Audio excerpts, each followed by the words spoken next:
clinics and doctors' offices and things like that. So there's kind of a hub and spoke model going on, where even in the same fertility chain, we could sell a couple of visions and we could sell 10 IOs, let's say. Whereas before, we just would have sold the 2 visions, right? So just to clarify, even though a hospital is a larger entity, they don't necessarily need a vision, right? Think of a fertility center is smaller, but because they're so specialized in fertility, they require a vision makes more sense because they can do a lot more types of testing. Yep. Right, so that's kind of, you know, you're thinking hospital, you're thinking.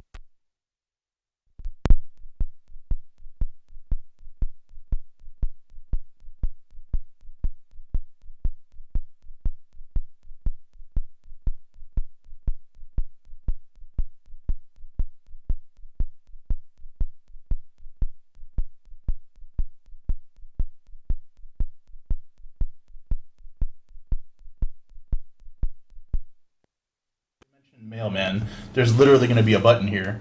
Like instead of one of these, it's going to say like mailman or transported sample or something like that. So there's going to be a special mode that'll account for it. There'll be an extra probably tracking number here that's like mailman reference ID or something like that. Next thing it has is a post-vasectomy mode. So as we talked about, the IO, the view part, the visual part, can actually be used to do post-vas samples, but it's not actually part of the workflow. It doesn't allow for centrifuging, and it doesn't report out any results. They would just have to use it visually and then report whatever they do manually. And just to clear up, the vision is basically the IO and view combined. So it's got the Microsoft's built into this device. Yeah, that's a good point to make. I kind of forget stuff like that, but yeah, so like what's inside of the view is actually inside of here as well. Slightly different camera.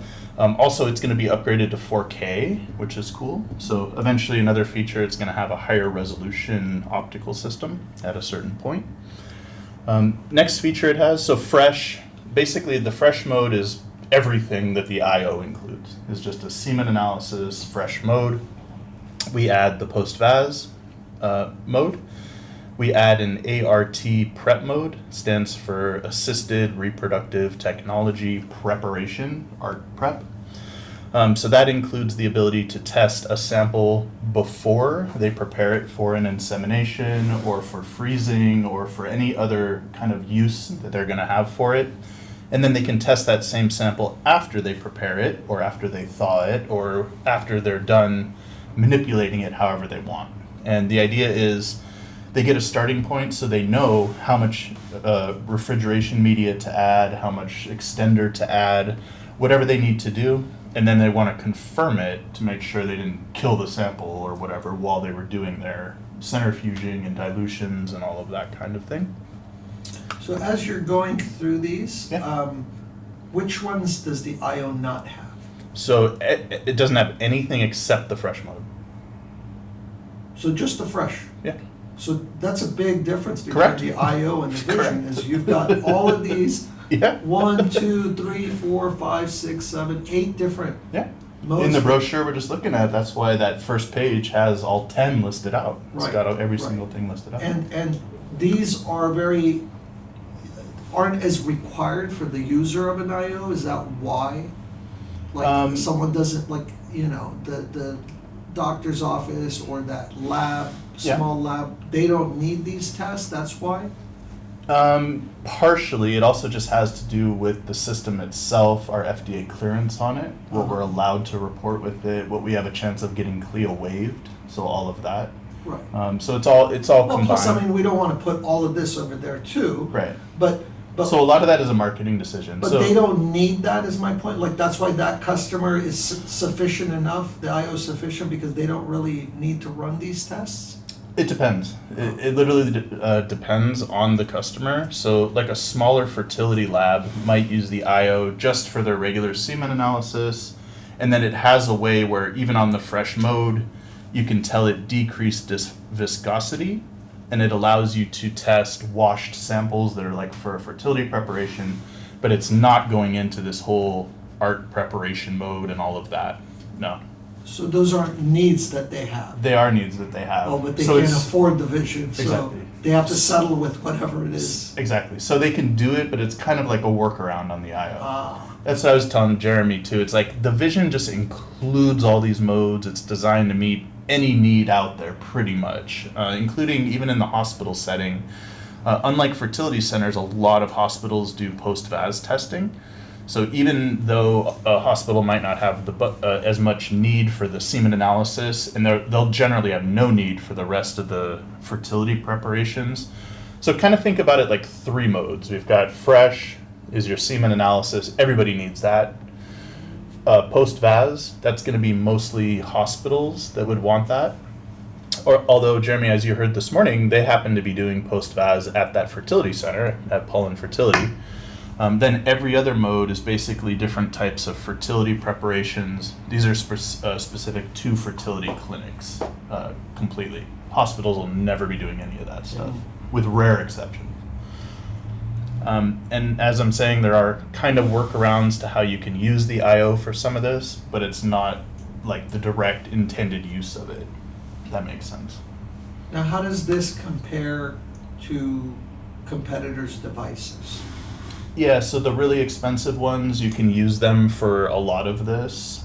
That's like the Hamilton Thorne IVOS, the Microptic it's called a sperm class analyzer from Microptic. These are like big dog analyzers though. They're even more expensive than the Vision. As far as like the lens hook device, it does not have specific modes for everything. I haven't really used it, so I couldn't tell you exactly, but I know based on their interface alone, it does not have dedicated modes for every type of test. So I think it's a nice pitch how in their marketing materials, they don't even claim testing of the different modes. So it's like you just run it and put in a sample ID. It doesn't categorize it like, oh, it was a ARC preparation or it was a washed sample, or So a big even if it selling can run point them. for the Vision is to really emphasize these Yeah, various exactly, modes. exactly. Because that's Exactly. that's what really differentiates it, right? Yeah. Okay.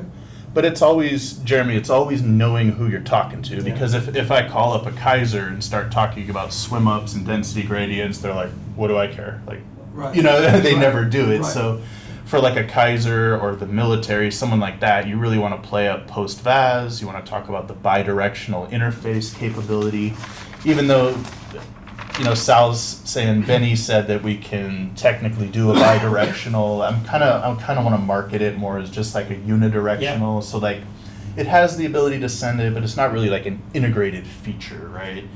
The SQA-Vision can go as far as having a testing menu for the day. So this is really cool for a high volume lab. There's this little arrow here they can touch, and it would actually open up a little window that would have all the orders for the day. So as soon as the patient brings the sample, they hit that button, pulls up a list, and they just click the guy, and it brings over all his demographics right into the interface. Yeah. So pretty cool. We don't have got a couple that are starting like exploring it, but We have one that's live. And with bidirectional? Yeah. Really? Which one? CPL. CPL. Nice. That's a I was victory. involved with that from the ground up. Yeah. I So actually cool. asked them, it should be soon, I'll get all the documentation on it. Yeah. Cool. Neat. So that's a big feature for a hospital. And you'd be surprised sometimes how much little stuff like that is worth to a hospital. Like stretching from that 10 grand to 30 grand, it like might almost be worth it. That's See, the you first- guys are aware of this, right? Yeah. How does marketing know about this? We need some way of like, you know, this is super exciting. This should have a post by That's what we're doing itself. right now. No, but I'm saying in the future. Yeah. Yeah. Like if you come across like if we're doing something like that, Yeah. let us know so we can create some buzz around it too. Well, I mean, I think the goal of, you know, recording this and having it and doing the Fireflies, like we're trying to basically get my knowledge base out, Into- yeah. out into the ethers, right? Yeah. Like, Yeah, I wish also- if there was a way I could just download it all, I would, but like, this is The how we do Matrix it. is not here yet. Yeah, yeah, exactly. No, and I spoke to Eric this morning, it's also a good way for us, Eric and I, to refresh too. Right. About Yeah. everything, For like sure. demos and all that. Like I knew you were working on CPL. I didn't know they had already gone live. Live, Mhm. yeah. So that's cool. So we already have proof of concept, not just marketing. It's Right. like it actually is out there in the field. So you want to keep an eye out for like new features and someone coming and using it, because testimonials, you can leverage that And Zubin can create material for you to like present it, right? Because this sounds like it's a big deal. Yeah.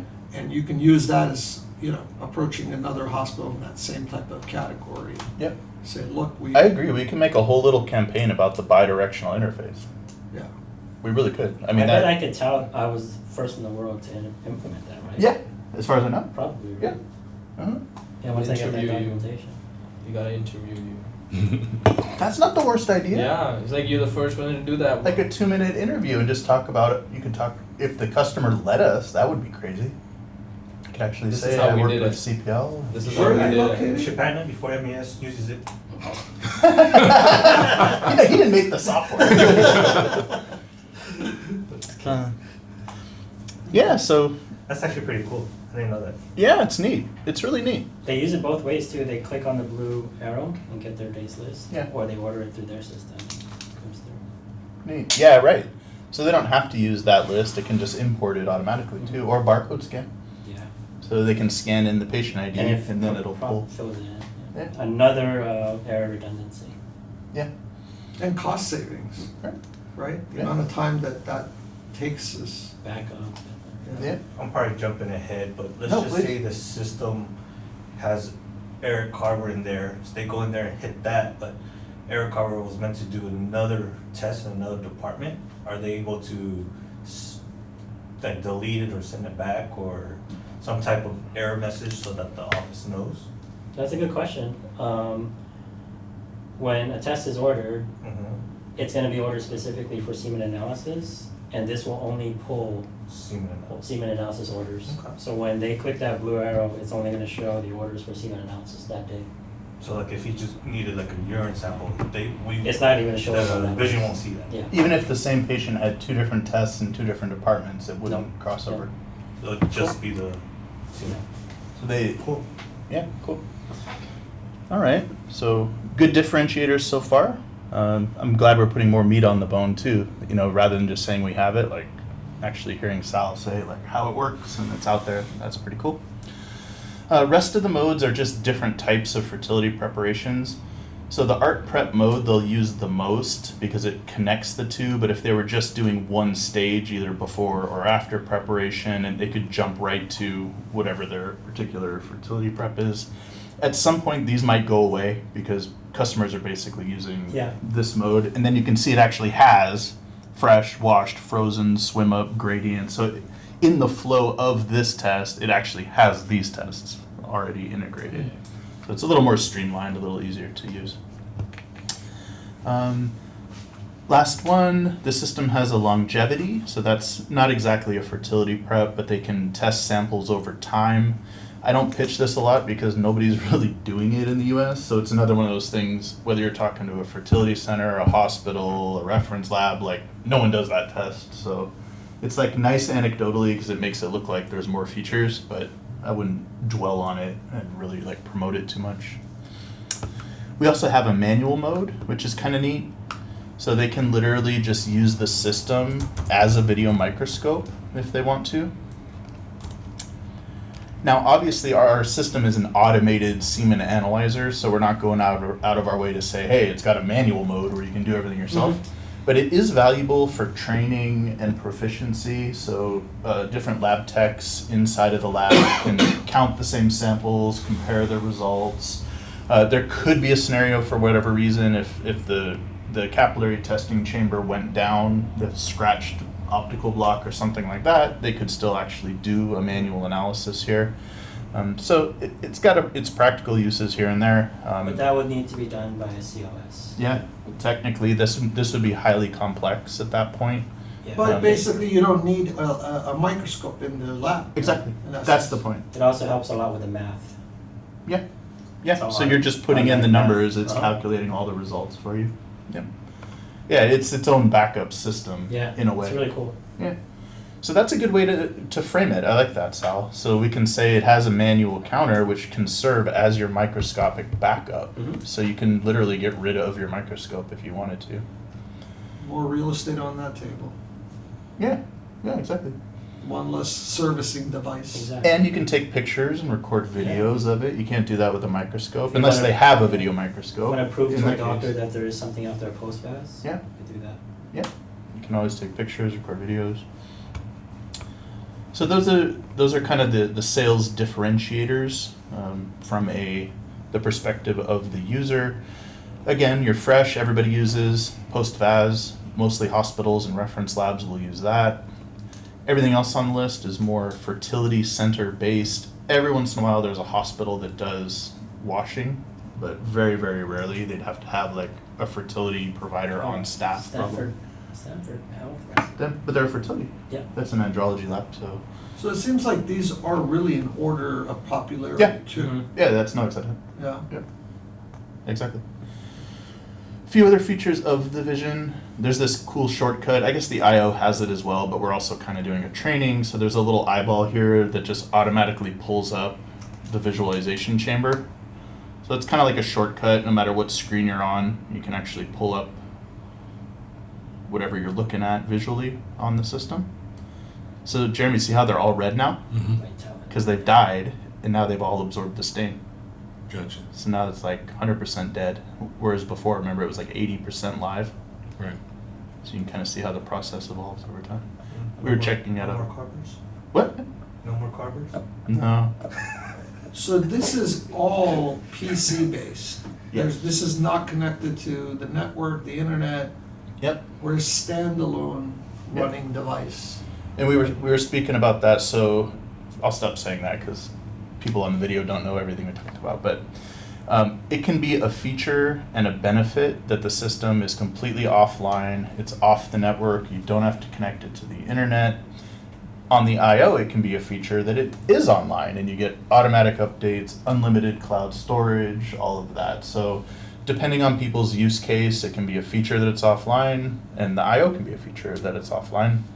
Some facilities like Kaiser Permanente and the U.S. military, two of our big customers, it is very, very unlikely they would ever use the SQA I/O. They've got incredibly stringent security. The military just has a blanket policy. No matter what we prove to them, they don't use online stuff. Kaiser has a very deep, they actually have a team of hackers, I was told at ADLM, I met their Yeah. main guy. They have a Ethical team of hackers. hackers that just like go after it and try to break in and stuff. I'm almost inclined to let them try just for our own like internal edification. I thought that might be kind of cool. Yeah, you can. It's ethical hacking. So Yeah, exactly. If you don't have them try, you could pay consultants to do it. We have done that. Yeah. But it's independent. Yeah. You know, I think having their team, like an actual customer, do it because they're thinking about them for Hawaii, Cool. thinking about having 5 for Hawaii. But the first thing I was told is like, you know, we're gonna have to like really go for it if we do that. So Yes. cool. So, You have integrated help menus, which is kind of neat. So any page that they're on inside of the Vision, they can hit the little question mark, and it'll pull up a shortcut to that particular page of the user guide. So you can see here, it's actually pulling up the latex beads QC section because I was on the QC latex beads section of the website. A very tiny feature, but the I/O doesn't have that. It's got a copy of the user guide in the software, but it's not bookmarked for the whole application like that. I don't think anyone's going to make a buying decision, but it's another little thing to add to the tool chest. Little house button anytime, anywhere you are, just click the house to go back home. Home screen is almost identical to the SQA I/O. You have a list of your key service parameters. Green is good. They can always click on it and see the recommended reference range in millivolts. So you'll see millivolts and milliamps and stuff like that. That's the actual currents and wattages or whatever that are passed through Yep. the sample. Yeah. It lets them know when their quality control is recommended. Again, we recommend once per 24 hours that they run samples. They want to run their QC. They're using a couple of capillaries and they're using up their QC every single time they fire up the system. Now, Eric, can I ask Sure. you, early on in your conversation with a potential customer, Yeah. you're determining which type of device would work for them, right? Yeah. You're gonna know pretty early. Yeah, so when the IO came out, I completely switched my strategy to like the first outreach. I'm asking them to provide information about their lab. What kind of testing are you doing? How can we help you? Are you doing post-VAS? Are you doing any advanced testing? So I'm going into the recommendation of IO versus Vision, knowing full well, most of the time, exactly which system So is that going to way be better. we don't, so you're not needing to even do like a comparison because you're, Sometimes you hit, there's probably like, let's say 30% on each side are definitely qualified for one or the other, Uh-huh. and there's still 30 or 40% in the middle that kind of overlap, right? So a lot of those come down to like cost considerations. They're like, well, I'd really like the Vision, but we can keep doing post-VAS under the microscope because it's easy. We don't necessarily need the Vision just for post-VAS, right? Unidirectional interface is good enough for us, and we don't have the budget for 30,000. so do you feel like they're asking for a true comparison check? Like And a check- recommendation. A lot of customers flat out want a recommendation. Okay, so we should happily approach doing a real comparison. I have a comparison document. It's literally got every feature of both systems and check marks. Like does this, does this, does this, does this. Okay. Yeah. And again, if I figure out that a customer, like a hospital lab, has no chance of budgeting $30,000, I immediately switch to presenting the IO in a context of how you can work around some of these things. Like you can do post-vasectomies on the IO. You can. It just doesn't have a nice report and an integration, but you can do them. It does have a unidirectional interface. It doesn't have the bidirectional, right? So it does have a 10 microliter mode to run those fertility samples, but it doesn't classify them for what type of preparation it is. It doesn't put them on a special report. You know, there's a lot of like limitations to it. But you go back to, it might be worth, you know, not doing the post-VASs on it in order to save the money. So, you know, the idea is to get every sale one way or the other. Right. Cool. Also, the speed to sale is nice. Like if somebody starts with an IO for $5,000, they could still keep the Vision in the budget, which is kind of cool. So I've had that conversation with people. So for $5,000, you start with just the IO, the little cube, and then potentially in 3 years you can end up buying the Vision at a certain point. You can use the other one as a validation backup. Yeah, you're already going to be validated, and you can just back it up.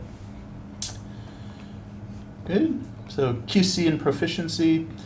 As far as entering patient results, we can run one real quick just for fun. So we've got our patient ID, first name, last name, sample ID, as the case may be, birth date, days of abstinence should be between 2 and 5 days, ideally. 2 and 7 days, excuse me. Date and time that the sample was collected, and then the date and time it was received in the lab. A sample volume. That's something they're still measuring manually. We've got white blood cell and pH entry options. Can you hand me that little guy? So our test strips are pretty cool. They're actually FDA cleared specifically for semen. So we actually have a 510K, which is like the authorization for the FDA, specifically for these strips. And we'll find that customers actually buy these that don't even have our system yet. They're still eligible for the test strips. We also have a quality control product for the test strips. So in a similar way as they would be using the Quick Check beads to certify their SQA-Vision, they use the test strip QC kit in order to test out and validate their Quick Check test strips. The test strips are very popular right now, Yeah, and not a lot of people know about the QC. exactly. So That's the marketing they side. go hand in hand, Yep, but we really haven't done much on introducing the QC. Totally. So this is a great opportunity when you're Yeah. talking to them, explain to them what is the QC, what are the benefits of that QC. 100%. And the material that was used previously, the Cova stain and stuff, Yeah. is not as available and it's very expensive. So they are always looking for alternatives. Yeah. Okay. And we still recommend it. There's Iris, so it's actually a competitive product. Only reason we kind of have to do that is a lot of people use their bigger analyzers and they already have that QC material. So it's kind of like a backup, you know. Right. Like people will say, I'm not using your strips if I have to buy your QC when I already have QC from. So we kind of keep it as like a proviso on the bottle. It might make sense at some point here to get rid of it. I don't know. We should think about that to promote the QC. And we have a prettier yellow box now. Yeah, the box does look nicer than this one. This is the kind of old school design. 1990s. So moving on, white blood cells. Basically, it's a kind of like a dipstick. You just put a little bit of sample on the strip. So you've got the little test strip here. There's 2 patches on it. They're going to put about 20 microliters of sample on each patch. It doesn't have to be precise. They can just put a drop basically on each one, then compare the color change to the colors that are listed on the bottle itself. Based on whatever they got, they can then enter in the result. So white blood cells is greater than or less than 1 million per milliliter. This white blood cell data entry does 2 things. So first of all, it's great information for the doctor, because if there's more than 1 million, that's considered abnormal and it could indicate an infection or other problem with the guy. And then it also provides a slight algorithm correction to the analyzer. So if there's more than 1 million, it can interfere with the result a bit. But we've taken care of it. As long as they tell the machine that it's greater than 1 million, no problem. The new algorithm clicks in automatically and it'll keep the results accurate. pH. It can affect the motility and the longevity of the sperm if it's too high in particular. Usually it's 7.5 to 8. Appearance, so they can put in information about how the sample looked. This again, the lab tech is working on behalf of a doctor who ordered this analysis, so this is information for the doctor. Something in particular like red or brown could mean blood in the sample. Same with pink, so that can be really important information for the doctor to have. Viscosity has to do with how thick, how viscous it is. We do have a liquefaction kit available, so if the sample was too thick and clumpy, they can actually treat it with our pre-measured vials of chymotrypsin. So these little guys here help liquefy the sample so that it's easier to work with and you can load the capillary more easily. This is a great product. Again, a lot of our customers know about it and use it, but a little campaign just talking about it. We could have a campaign about like literally every single little product. Like we talked about in that other meeting, there's a way to spin every one of these towards like a regulatory asset for a lab and a quality improvement product for the lab. Liquefaction time, so how long it took to liquefy. 0 to 30 and 30 to 60 are both considered normal. It should liquefy within an hour. Greater than 60 minutes is considered abnormal. Typically, we would say if you've hit the 30-minute mark and your sample is still thick, clumpy, viscous, at that point, go ahead and treat it. But some customers will use this right out of the gate just for speed. So they could literally receive a sample, treat it, 2-3 minutes later, they can run it. So it can kind of speed up the whole process. But it costs a couple bucks per sample to do that. Eric, you can't run the WPC after liquefaction, correct? Great, good point. If they're going to add the liquefaction to the sample, they want to do their pH and WBC first. Okay, so like you have to do this before doing any manipulation to the sample. Different chemicals and Sterile, agents can. like that's before anything is done. Yeah, well, it can actually change. So the liquefaction powder actually changes the pH of the sample a little bit. Right. So it doesn't matter for the rest of the diagnosis on the system, but it does matter for the strip. So rule of thumb, always do this first.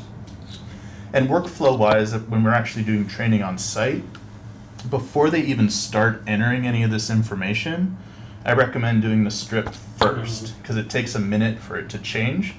So by the time you're down here, it's already changed and you don't waste any time basically. You all right? Okay. Last 2 options, you've got optional 1, optional 2.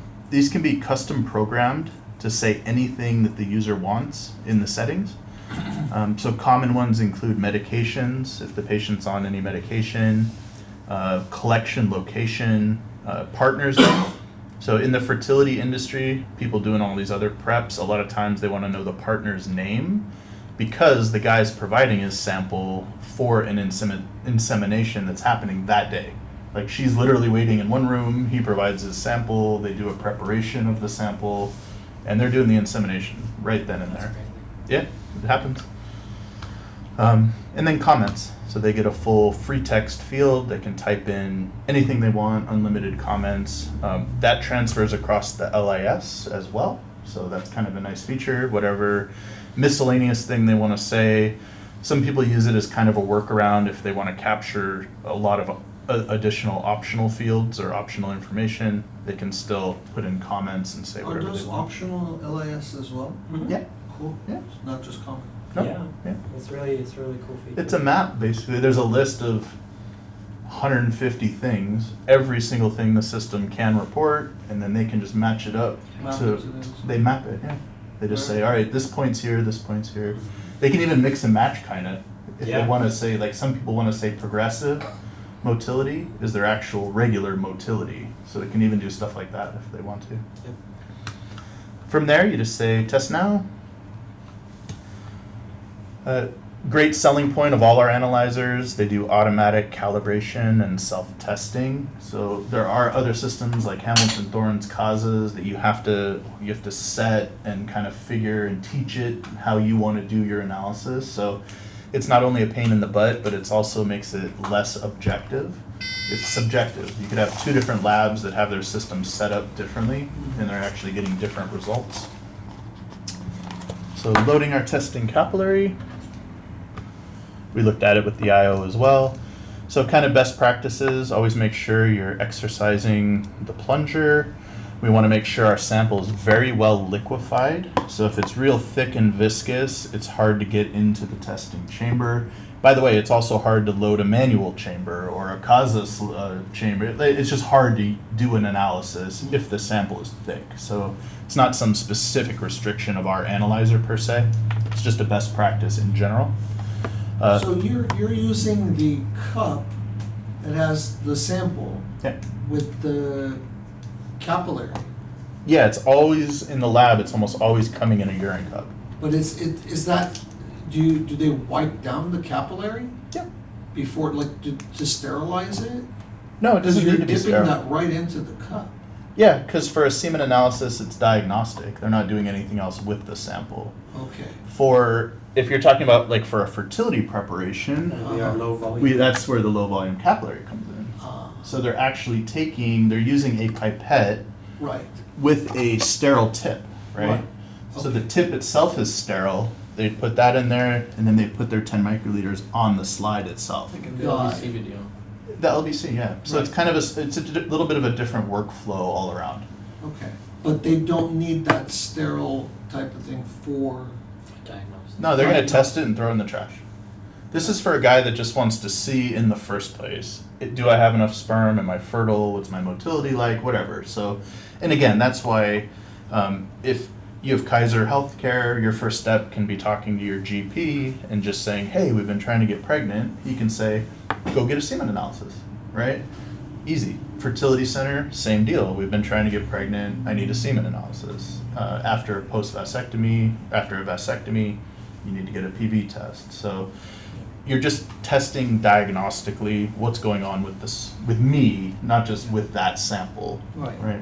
And even in the case where Eric mentioned previously in the training that they would use, it's on the same day, they would separate the sample that they are using to do the procedure on the partner, right? Yeah. They're not going to use that same cup. They've had already separated it out. No, chances are it depends. So it depends on the procedure. So for what they call an IUI, an interuterine insemination, they need every single sperm. They're going to spin the sample down, isolate the progressively motile cells, and then put that into the woman and hope that those sperm, it's cheap, it's easy, it's affordable for the couple, but it's not as high of a success rate. The next step is taking a bunch of progressive sperm, literally extracting the woman's egg, several eggs usually, putting them literally in a petri dish, putting the progressive sperm in there, letting the sperm meet the egg like in close proximity, which creates an embryo. Then the embryo is physically transferred into the woman surgically. And at that point, conception, there's a lot of debate about this whole thing, but that's our industry. So at that point, conception has happened, and they'll typically implant 4, 5, 6 eggs, because not all of them will take. All right, so this is like a huge political thing right now, because at what point is it considered abortion? So if you're putting 4 eggs and let's say 3 of them take, but the woman only wants to have 1 kid, what happens to the other 2 eggs? So they might have only been in there for 5 days. So is it abortion at that point? Is it not? As a company, we're not answering that question. It's just kind of like why the fertility industry's got wrapped into this whole like Roe v. Wade thing. It's for those kind of subtle reasons.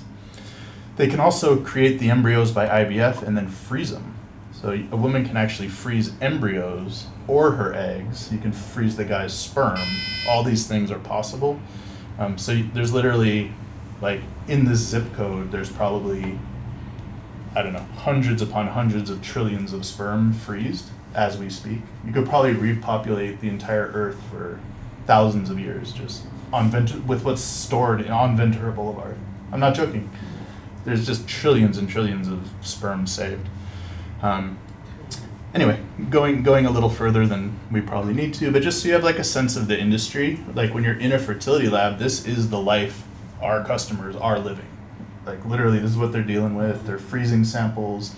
They make their money charging people to do the freezing. They charge storage fees on a monthly basis. They have to protect them. Like war in Ukraine happened. There was like a huge movement around trying to get all the embryos out of the Ukraine.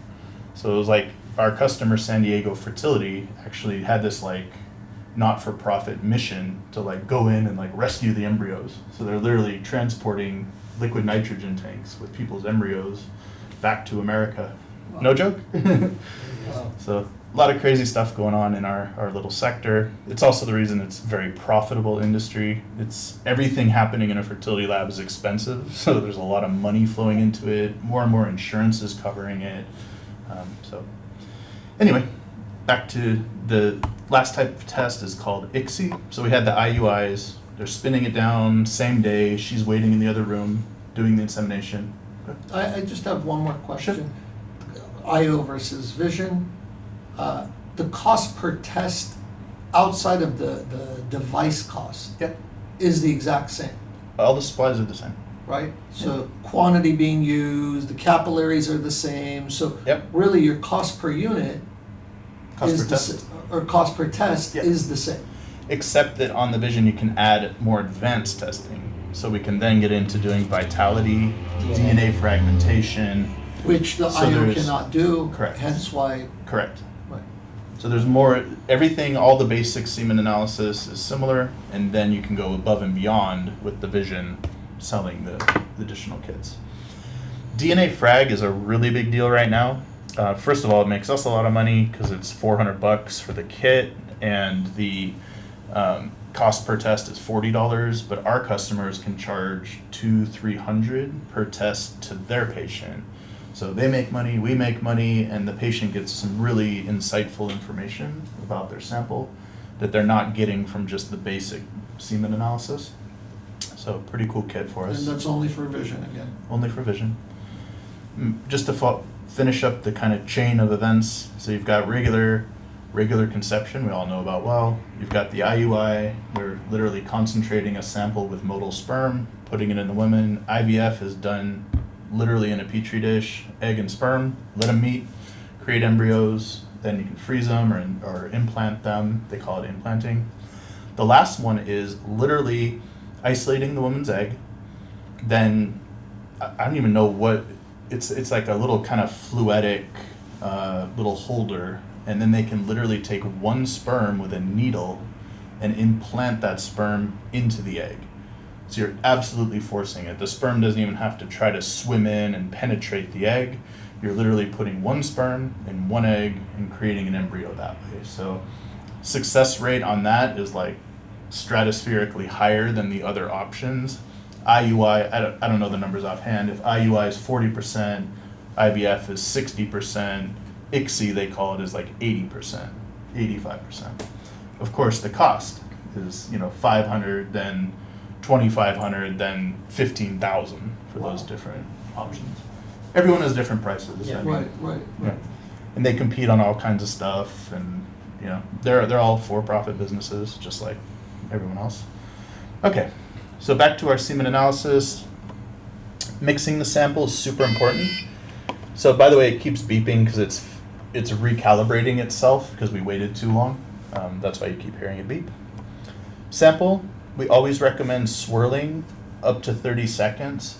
So no one's actually going to do it for 30, but we recommend 30 because if we say 15, they'll do 10. If we say 30, they'll do 20. But the idea is to make sure it's very well mixed.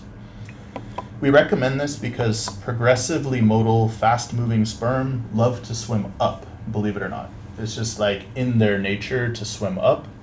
Other cellular material in the sample will tend to settle down, so you can create a sample where it's not homogeneously mixed. And when you load the capillary, you can have different spreads of sperm and debris inside the capillary. Creates inaccuracy. So you never have to get that deep with a customer, but make sure they're always aware that they should be mixing the sample thoroughly prior to loading it. Loading the capillary, fairly easy. Exercise the plunger, put the tip down in the sample, draw back on the plunger until you see a little bit appear past the blue stopper, right there. Doesn't matter how much sample you pull up, all we care about is filling those front chambers there. So I'll then seal it down to lock it in. And highly recommended are these Kim wipes. Reason being, they've got a special silly name. Delicate Task Wipers is what they're technically called. But what's very nice about them, they have no lint. Like if a lab is using like a regular tissue to wipe it off, it's got all the like little fluffy fibers on it that can get on here and then eventually get in the testing chamber. So Kim wipes are a standard in the US and Canada, so we don't have to worry about it, but internationally, yeah, go ahead. To add, I've been in labs where they don't use Kim wipes and their parameters are really low. There you go. And I advise them it's because they're using regular Kleenex Yeah. or they're using gauze Yeah, that release. let them know, Joe. It's a big one. There's another brand too that I'm starting to see lately. It's a white box. Yeah, Yeah, I know that competitor. one. That's okay. That's just a competitor to Kim As long wipe. as it's the same specs where it doesn't release any kind of debris. Exactly. Yeah. Yep. There's one in Australia, the ReproMed. They've been struggling with amplitude and Rev2 for Yeah. a while, and I was there and I explained to them, and they really got to see the difference. Nice. And they ordered a whole case of Kim wipes. Perfect. Yeah. Yep. So technique to do it, I've got one that I've used that I've kind of perfected over time. Fold it over twice, create a nice little rectangle, and then you want to kind of point the capillary away from you and wipe it off with momentum going away from the tip. What we want to avoid is dabbing the tip and wicking any of the sample out of the tip. That'll create inaccuracies with the result. This is not stuff you have to talk about in demos, by the way, just kind of show them, but in training and in service we have to. So I'm gonna keep the momentum going away, like so. And now that's nice and dry, nice and clean. I'm convinced 90% of customer complaints about cleaning issues are just because they put this 100%. in the system and there was still sample all over Yes. it. 100%.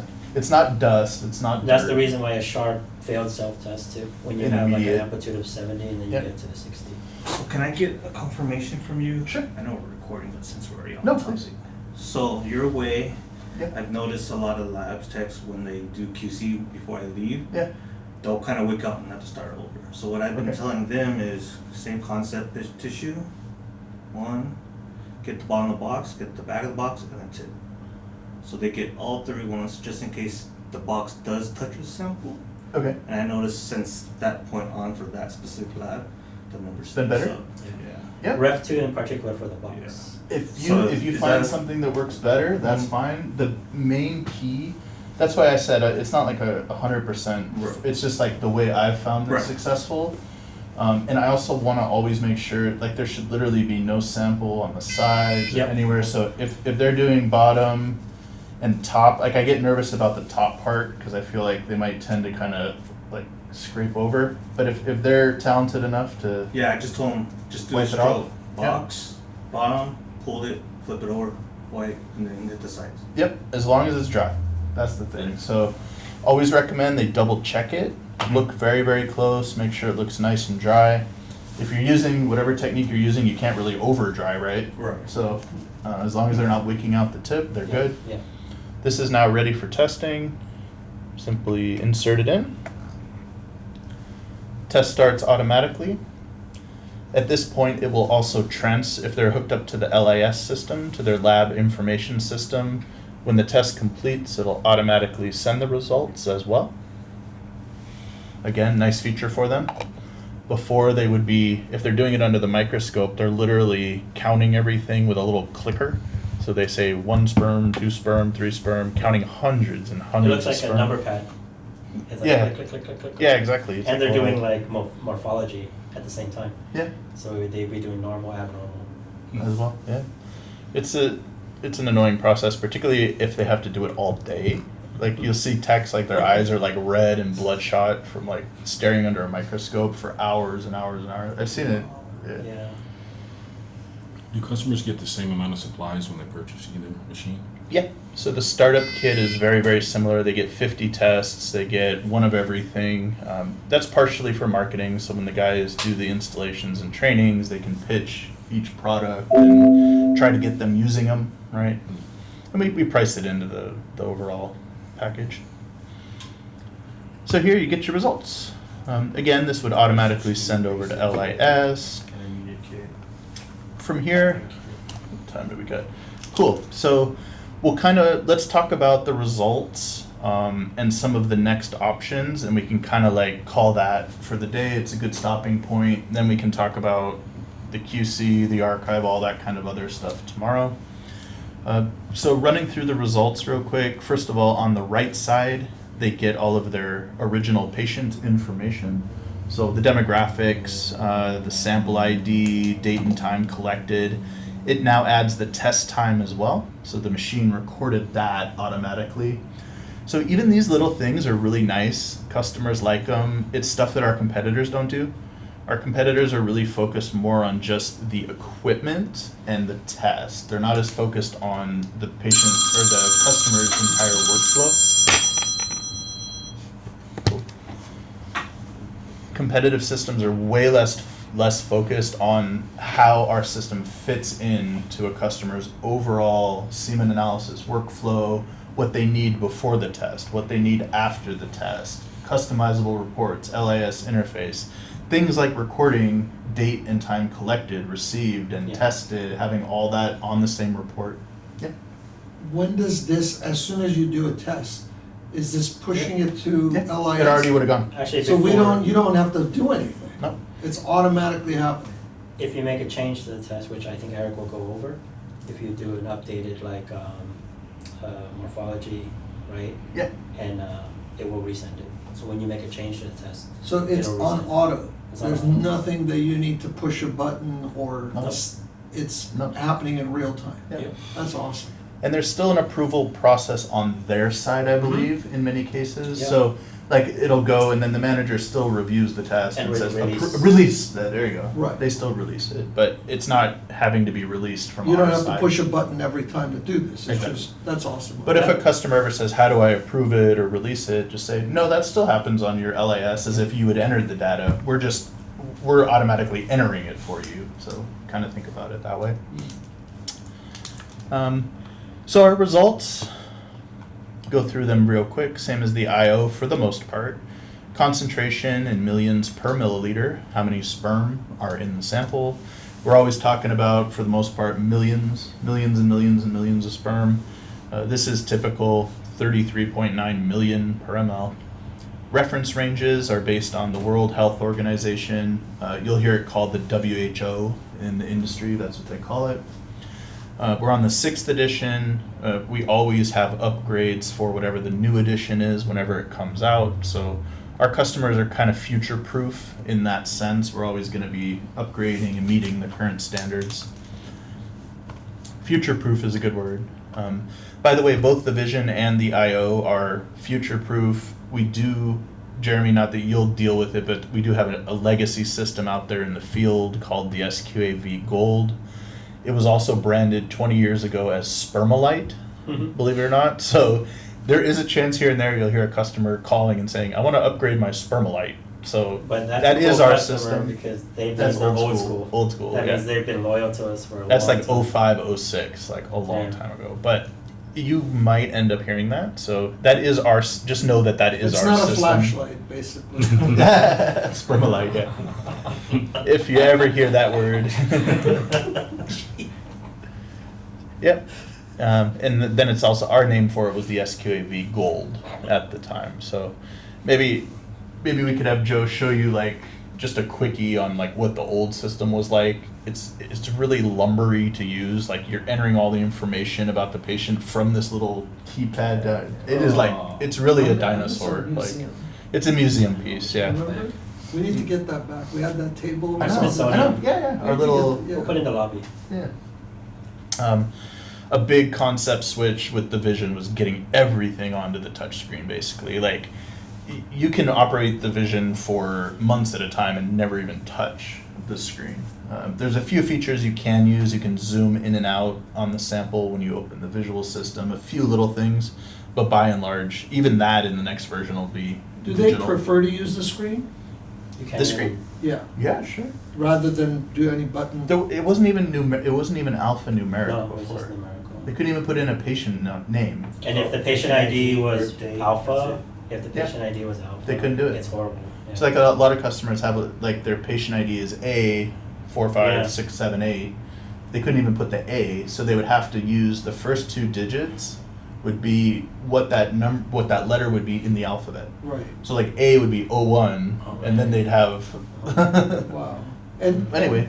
how's the touch screen? Is that like really, they find that really useful? Some do, yeah, Or- definitely. Yeah, Particularly because they got their lab gloves on. If they're contaminated, it's one less thing to have to like clean if they're not messing around with the keyboard and the mouse as much. I've been in labs where they don't even have a mouse anymore. They could just do it all without. Yeah, Wow. then that's it's all cool. on touchscreen. Yeah. They have the keyboard pop up. so it's a selling point, the whole touch screen. Yeah, for sure. In a lab, they want to touch as little things as possible. Right. Right. Saves desk space too. Yeah. Yeah. And when they took the keyboard behind the monitor, Just in case. it was just a scanner up front. Nice. It's cool. And Just scan the and sample? I was like, "Where's the keyboard?" I said, "Oh, don't you use the touch?" I was like, "Oh yeah, of course I do." But you know, it was just odd coming Where in. do you pull up the? Remind me where you pull up the little keyboard. So minimize that first, You have to have it active. Yeah. and Okay. then in the lower right corner. Okay. Jeremy, do you see the keyboard on that Right side? there. Oh yeah. Yep. Just click that. Open Oh, that, badass. and then open up your SQA. But you got Then you could just tab to it or what? No, when you have a text entry field. Oh, it kind of knows. Oh, you have to have it always on top of the keyboard. The keyboard, yeah. Probably There's just also- setting. There's Probably also a a setting in hotkey. There's also a hotkey. A hotkey for it? Right But- click on it. You have to have it always on top.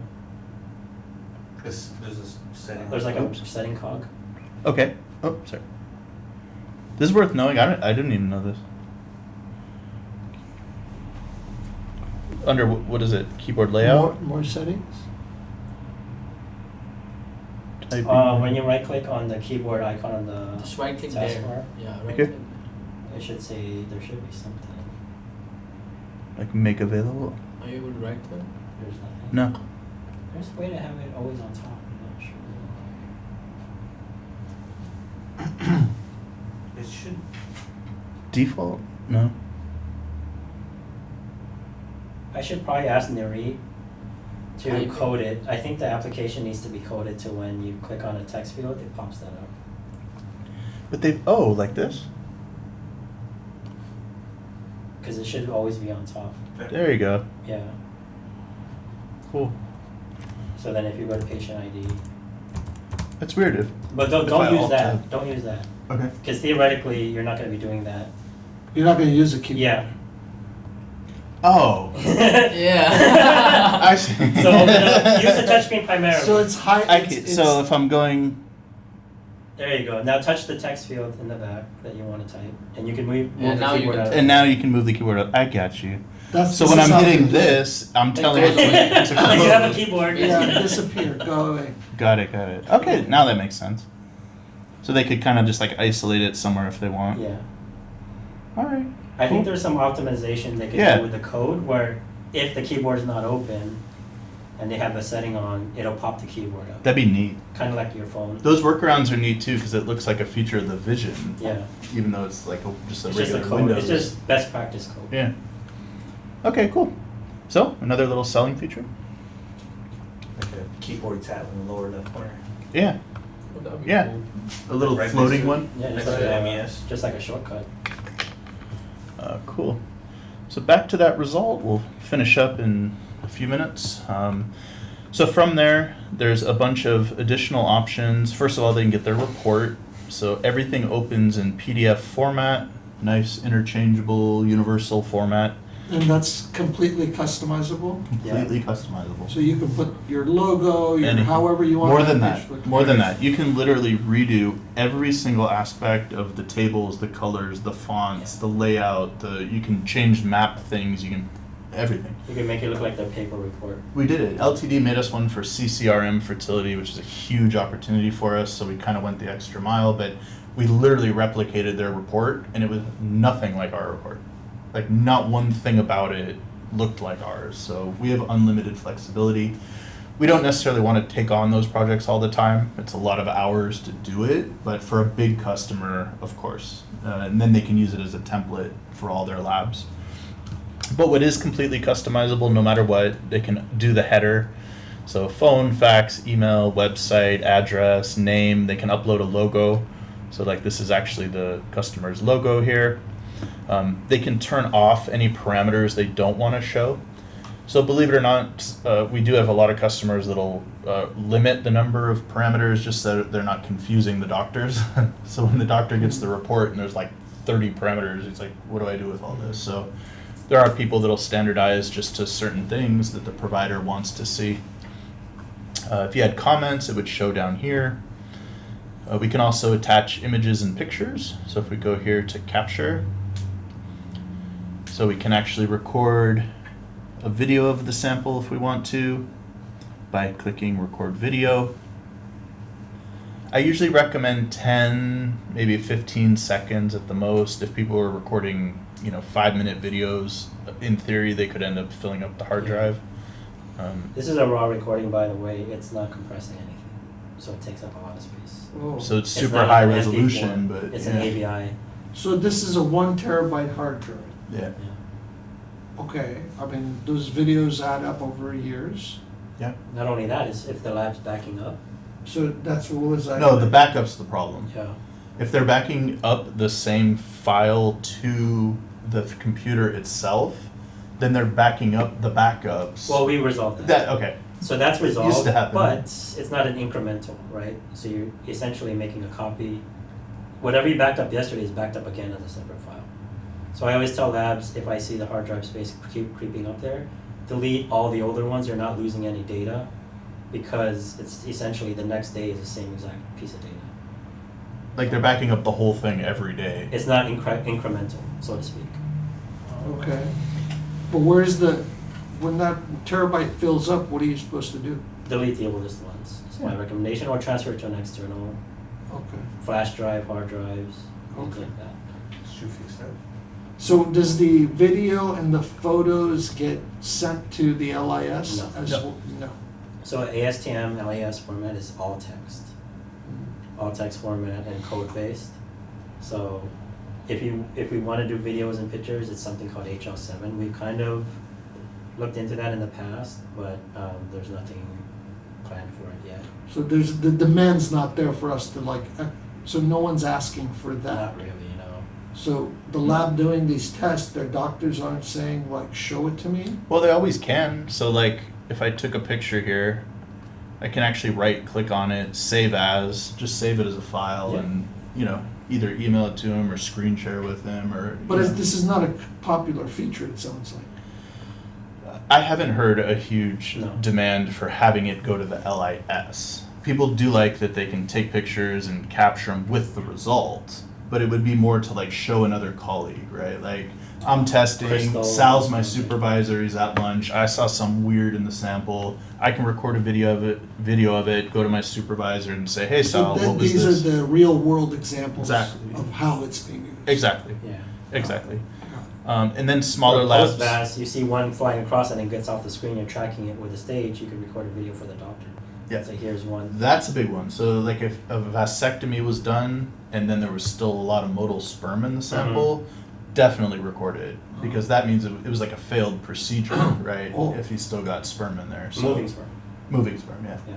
So it's actually good confirmation, and they kind of protect their butts by having the video of the sample as well. There's a bunch of other ones too. Like you can capture images and have text compare to each other, like I was talking about with the manual mode. So you could actually have people look at the same image and decide how many there are, how they're swimming, whatever. So And little once you use capture cases. that video, uh-huh. is there a way of, how do you send that to somebody? Or you would only be watching it on the device? No, so you can save it as an external file. Okay. So And like then you if, email it or whatever you want, upload Put it on a thumb drive, upload Got it, it. drop it into Dropbox, like Okay. anything you want. So if I right click and say save as, I just name it Got whatever I want. The Ovations use File. this PC online and they're like logged into their Outlook on there. On the thing. Yeah, so they're able to actually like Wow. save it and send it to their Outlook. Okay. I mean, that's their business at that Yeah. point. We're not. Of course, yeah. We're not giving them any security on what they want to do or not Correct. do. And it is also permanently stored with the result as well. So that's more of the use case, is to just have it there for backup. Sometimes the doctor will come down and look at it. But our recommendation is don't install other applications on Correct. this computer. Yeah. Don't Correct. use it as an email, but Exactly. Correct, but the Ovations of the world, who's They're- to say them nay, you know? We always say it's always recommended. That's to cover us and liability wise. But it's because a if they computer bring a after virus all. on it, it's gonna. Yep. Okay. We do our best there. I mean, other than Ovation and what, maybe 10 or 15 customers? Is it any more than that, would you say? No. Australia, they do it too. Australia? I think it's more of the fertility and smaller Yeah. offices. They actually kind of need the workstation. Yeah. Like they were happy to get a new It's not computer. the cost of a computer; it's the space that they have. Also. Yeah, we just Right. can't market it that way. Right. Exactly. Do you cover their warranty if they catch a virus? Yeah. Yeah. Yeah, We have cybersecurity insurance now, so. Flex. Millions and Love millions it. of dollars worth of cybersecurity insurance. Okay. So that's the image and capture. I'm going to stop short of morphology, Yeah. vitality, and DNA frag. That's a good thing to pick up tomorrow when everybody's fresh.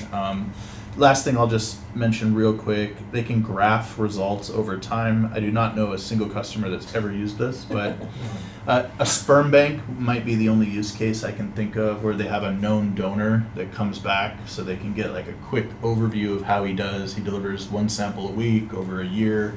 So how's he tracking over time? It's kind of a holdover from the old SQA-V Gold system. And additional, this is useful for them. So there's all this other stuff that can be done around a semen analysis. They've got 4 more fields they can program.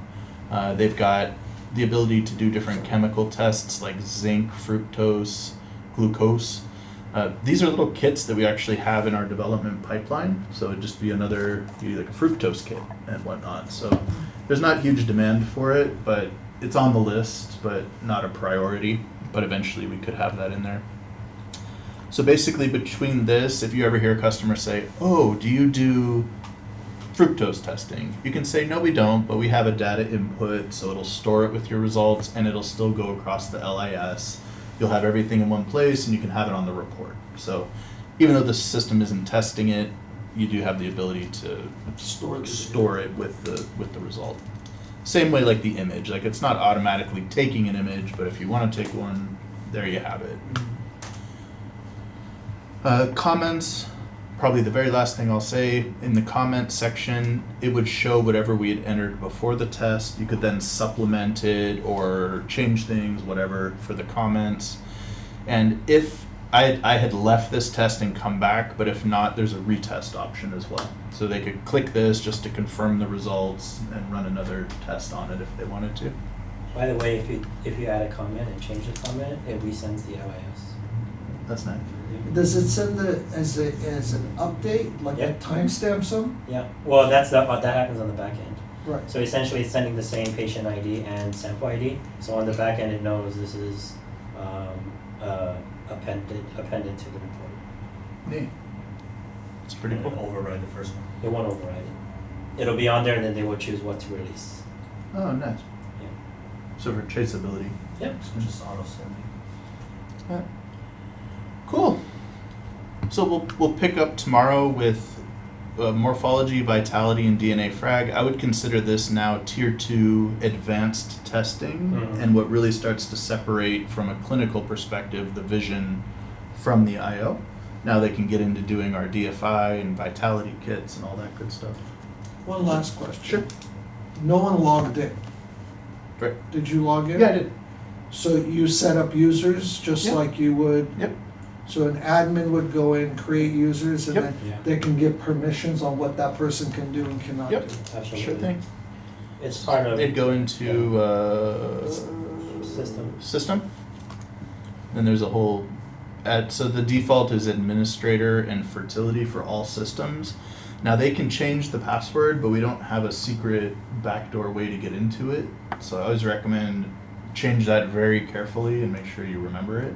We don't have like a jailbreak, as far as I know, unless Sal knows how to hack it. I do. But that's offline. Yeah, it's offline. I can only do it on site. I don't. So is there a, when you guys do an on-site installation and setup, you guys go through this Yeah. as setting up users? Oh, yeah. And we try to learn half this stuff even before. So part of our new initiative is getting a lot of these basic kind of information beforehand. Prepare, yeah. And then going through it. Like, that's another area where our service and support comes in so nice. Like, we can ignore features they're never going to use. Like, I don't need to go into DNA fragmentation with a hospital because they're never going to use it. And we learn that ahead of time with the forms that you help create. You know, what kind of test are you doing? What version of WHO are you on? Are you doing CAP or API for proficiency? Like, we come in there So it's armed very with- targeted training, yeah, curated. It's, right? Curated, Yeah. that's a perfect word. yeah. What form is that? That you help them make? So it's like as part of the onboarding, once you've sold the analyzer, Mhm. the guys will reach out and it's a web form that basically just has a list of questions. Customer goes through it. Do you remember the actual name of it real quick? Off the top of your head? We have so many. SQA onboarding. Can I take a look at some of those questions? Yeah, of course. Yeah, for sure. I'll send you I'll find the link Yeah. and send it to you. We really need an intranet where we could have like a quick page where you just go and quick links are all there for some of this stuff. Yeah. Even like these I like it. internal videos. What I'll do, Jeremy, I'll just actually send you all the onboarding emails right from Fresh Sales. So they're all just templates in there with this stuff already attached, with the Yep. links already there. So the account managers, Nicholas, Avon, and Ashley, who work remotely, but all those guys, they literally just go through a process. Like the second the system ships out, they say, congratulations, it's a template. Here's a form to fill out with all your information. Who's the lab contact? Who's the manager? Who's the billing contact? Next link says we want to learn more about your procedures. Let us know all these different things that you do. And then here's a link as well to upload your current operating procedure. So we actually get a copy of their entire procedure, everything they do related to semen analysis, and we can review that ahead of time. So it serves two purposes. First, we can catch problems that we know are going to happen because they're doing things wrong. Literally, like the majority of our customers are doing something wrong compared to what the WHO recommends. So we have an opportunity, we never like force it, but we can say, you know, our system is based on WHO, so you're best to try to standardize to whatever these new recommendations are. The next thing it does is what we just talked about. We can fine tune all the settings ahead of time. When you walk into the install, you already know basically what they're going to want. And Are there- how many, these customers that you're approaching from a sales perspective, have they done semen analysis? Are they people that have been doing manual semen analysis? And The that's- majority are, Okay. the vast So they're- majority. When you do manual semen analysis, is the SOP change significantly once you bring an automated system in? Sure. Yeah, because the entire process, like 3/4 of their SOP is going to be like how to make a dilution to load a hemocytometer, how many squares to count, what's the focal depth of your microscope, what's the field of view of your microscope, how many do you count twice, look up tables between results, then you go on to motility, what type of slide to use, what type of cover slip to use, like on and on and on. So this is, I'm just trying to add value. Yeah. Right? Because normally when you buy a device, here's the device, we'll train you how to use it. They don't sit there and tell you how to run your business, right? You hire a Yeah. consultant to come in and write up all this documentation, procedures and so forth. Yeah. We're giving that included as Yeah. part of our service. So there is significant value. I mean, Jeremy was on the call with me this morning. I opened with that. Like, one of the first things I say, we're not selling you a semen analyzer. We're selling you an entire semen analysis process. Solution, yeah. And we have editable templates. So, like, I already wrote SOPs Right. in Word format. We Right. give them the editable version so they can put their name and logo and That's all their like internal stuff. thousands of dollars right there in value. Like, Exactly. you'd be paying a consultant a few $100 an hour just to sit there and do this. Yeah. And we try to stress it as much as possible as a selling point, Right. particularly with the vision because we go on site. Right. So And it's that's- ongoing, Yeah. right? You run into trouble, we're here to help you get And through. now with our initiative to really promote that semi-annual validation and the Regulatory, calibration, yeah. that's the kind of long-term version of what we try to do up front Right. that we want to get better and better Right. at. Plus, we're going on site to do the preventative maintenance. None of our competitors do anything close to that. No way. I know. So we're not the cheapest option out there, although we're well priced. But I think we bring a whole lot more to the table, and so do our customers.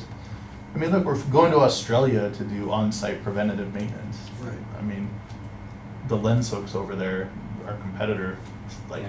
they ship them over there, good luck. Right. And they 9-page have nothing manual. but good Right. things to say about us over there in Yeah. Australia. Nothing but good things.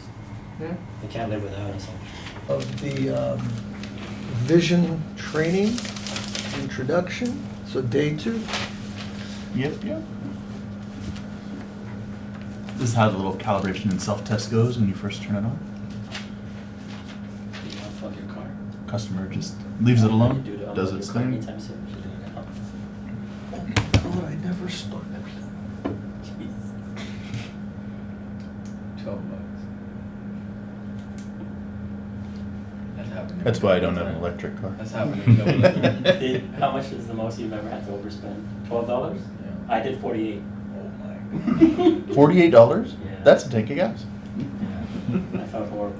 Yeah. Told you it's an expensive mistake to not unplug it. Yeah. It's expensive if you don't charge it here either. At home. It's a good At deal home, until 4 outside, hours. Yeah. every time I have to charge outside, it's 27, 25. Really? Yep. You're just paying for gas. And that's not even like, Like Electrify America, for example. yeah, that's 27, that's 25. expensive. Yeah. Because you're not getting that much range on yours. 200, 250. For Yeah, 30 that's the same That's as gas. That is literally gas. Yep. I'm getting 400 and I spend like 80, 90 bucks. Yeah. But here it's a with really good this, deal. this is just No, 4 yours bucks. is still, It's $4 a week I spend. Yeah, it's really good. it's a huge difference. Until you forget $4 about a it. week, and Yeah. I've just finished half of it. That And again, works. $2 today. Like, that's what happened. All right. Now that we have all that on record. We have that.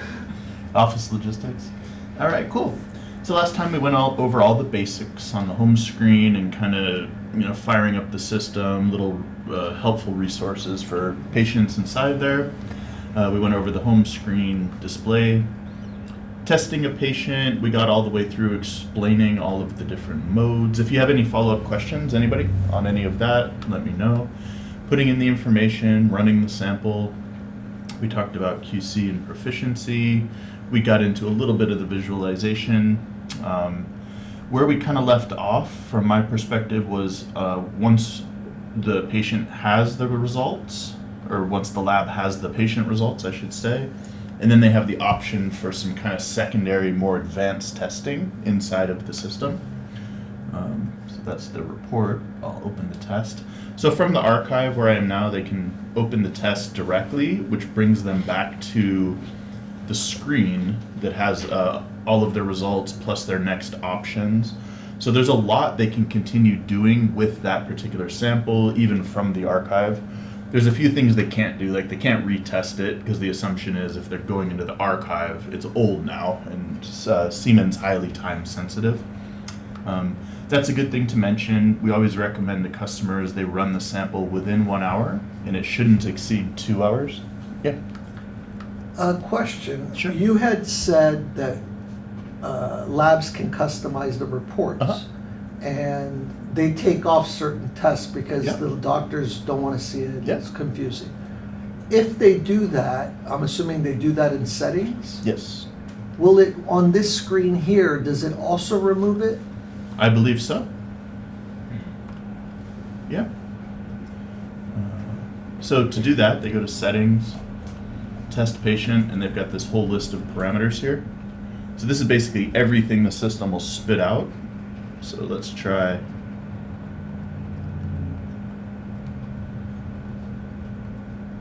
Save it.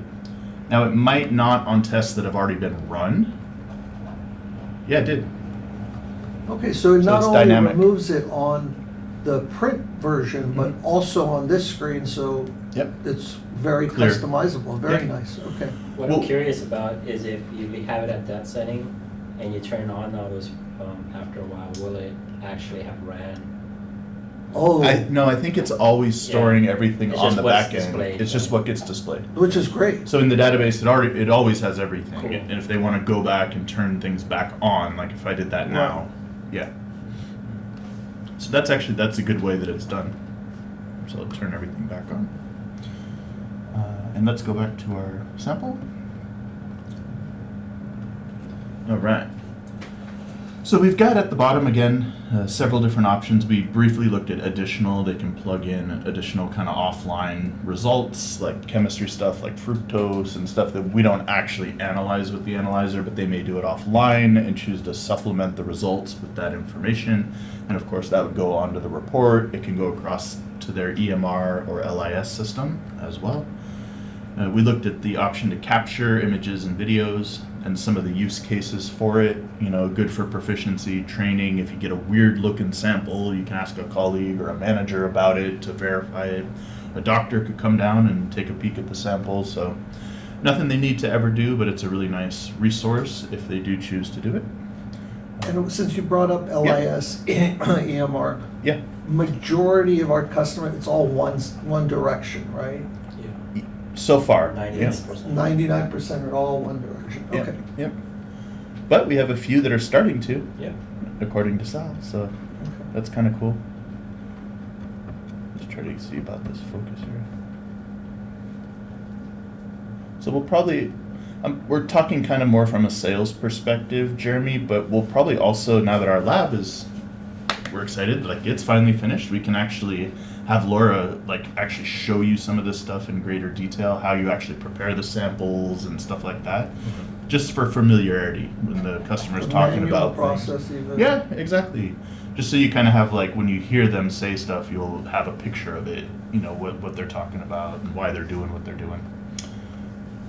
So sorry, one last time, I'll go back to my results. Did I see something in the corner about an AI assistant? In Where? this corner? Initially, when you first went to the archive, I think you clicked something up here. Like any of these? No. No? Okay. Maybe something popped up from Windows itself or something. Okay. That could have been. Yeah. Gotcha. It was Okay. some feature of Windows maybe. So on my report here. We have subliminal messages. It's like one screen at Right. 2 frames out of 30. Right. Like they used to do to sell Coke in the movie theater. All right. So let's talk about kind of the big 3, I would call them. So features that they're allowed to use after running the sample for additional information. We have morphology, vitality, and DNA fragmentation. So let's start with the least used and work our way up to the most important. Least used would be morphology. So this guy here allows the user, actually I have a morphology slide here, which will be convenient. If they want to do this, they will gain what's called a full differential, okay? So our analyzer is automatically capturing the percentage of the normal sperm, okay? And by normal, we're talking about the size and the shape of the sperm when it comes to morphology. But some customers may want to know on the abnormal sperm what was wrong with them, right? So we're all, like our size and shape is all normal, but they might want to know, okay, so is the neck problematic? Is the tail in bad shape? Is the head the wrong size or shape? So this is all what we call defects of the sperm. So again, 90% of our customers and how we pitch it from a sales perspective is the system does fully automated normal morphology, which is by far the most important thing, is the percent that's normal, okay? Fewer and fewer labs, almost by the month, are doing a full differential. It's incredibly time consuming and it doesn't change how they're gonna treat the patient, all right? It's more information to put on the report as maybe a selling marketing feature to a patient, but it has very, very little clinical relevance, okay? That being said, there's still facilities. All of our customers do different things with the analyzer. The feature's available if they choose to do it. In order to run this, all they have to do is very simple. They're just gonna put 10 microliters of the sample on one of these pre-stained morphology slides. Which is also the least sold Yeah. accessory we have too. So this is the least popular test Yeah, and the least popular. which correlates. Makes Yes, sense. exactly. Like, I'd rather never sell another one of these again and have all our customers happy reporting a normal morphology and they're done with it. Automated, right? Yeah, exactly. This is time consuming for them. Again, it doesn't give much information and it's just takes extra time basically for them. But if they choose to do it, they can put a small drop of sample on this slide and you can see it's kind of like a purple, it's got like a purple hue to it. That's actually a stain that's actually pre-coated on the glass. So the second the sample hits that, the sperm will actually absorb that stain. Kind of like how the Vitality we looked at absorbed that red stain. This is a similar idea. So the sperm will absorb it. And what it helps do is define their edges a little better compared to if you're looking at an unstained one. So you see how these guys are like nice and dark compared to the fresh samples, which are like almost the same color as the background. So what they would do here is simply capture a field, and they could do it zoomed in or zoomed out. Anything that's percentage based on the analyzer, it doesn't matter if they're zoomed in or zoomed out. Anything that's a true count, they need to be zoomed out, okay? When you're zoomed out, everything you see represents 1 million per milliliter of whatever you're looking at. So in this case, this sample would, if you count how many there are, 1, 2, 3, 4, 5, 6, 7, 8, 9, 10, let's say 15, this would actually represent 15 million per milliliter. Cool? Now that's a really nice feature of our visualization system because if they're doing it manually under a microscope, they have to go through a process of calculating the depth of whatever slide they're looking at, the focal range, how zoomed in they are, the field of view under the microscope. So it's like a whole process. Ours, you put a drop on a slide, zoom out, everything you see is 1 million. So this is as far zoomed out as you can? Yep. Okay, so zoom out all the way and then whatever that is, count, multiply times a million. Yep, exactly. There you go. But then again, to say what we're looking at now, we're not doing a count of anything. We're doing a percentage here. So it doesn't matter if you're zoomed in or zoomed out because it's just a ratio, right? And what we're looking at is how many are normal and then what percentage of the abnormals have problems with their heads, their necks, their tails, etc. So in this case, how you'd use it is just say capture field. So it's now saved this field, and now this image is still. So if I try to focus around, it's captured. It's a frozen image at that point. And what I'm going to do first is click on normal, and I can go through and select whichever sperm were normal, and it's going to mark them for me. I'm not really doing this, how a clinician would, but I would say those two are normal. Then I can go in and choose my heads. If you accidentally click somewhere, Yeah, just remove it. Undo. oh, You can undo or remove all okay. on your last one, like so. And actually, I'm going to zoom in just for educational purposes. You can see the sperms a little bit better. By the way, they can tinker with the color. They've got a lot of different settings they can go to play with the color. I like this one, the edge refinement makes it a little bit sharper even. They can do color corrections on it, which isn't great for morphology, but they have they can always go back to the defaults as well if they tinker and screw it up. All right, so in this case, let's go back and we'll say normal.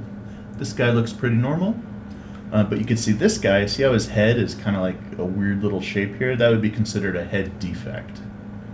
So I'd say an abnormal head. This little guy here actually has two defects, so you could pick it. So his neck is in bad shape. See, if we're considering these two guys normal, you can see the size, the shape, the tail, everything looks fairly healthy. And there's very stringent guidelines about what's considered to be normal, abnormal, how you should classify these defects. So you don't need to get too deep into that, other than to know our system does strict morphology. So that's a really important keyword for customers. We do strict. Versus what? Versus other techniques where borderline forms are considered normal, and it's more of like a macro evaluation versus a really detailed sperm by sperm, looking at every little thing, looking at ratios of things. So for example, you can see in the front how it's a little bit lighter in there. Yeah.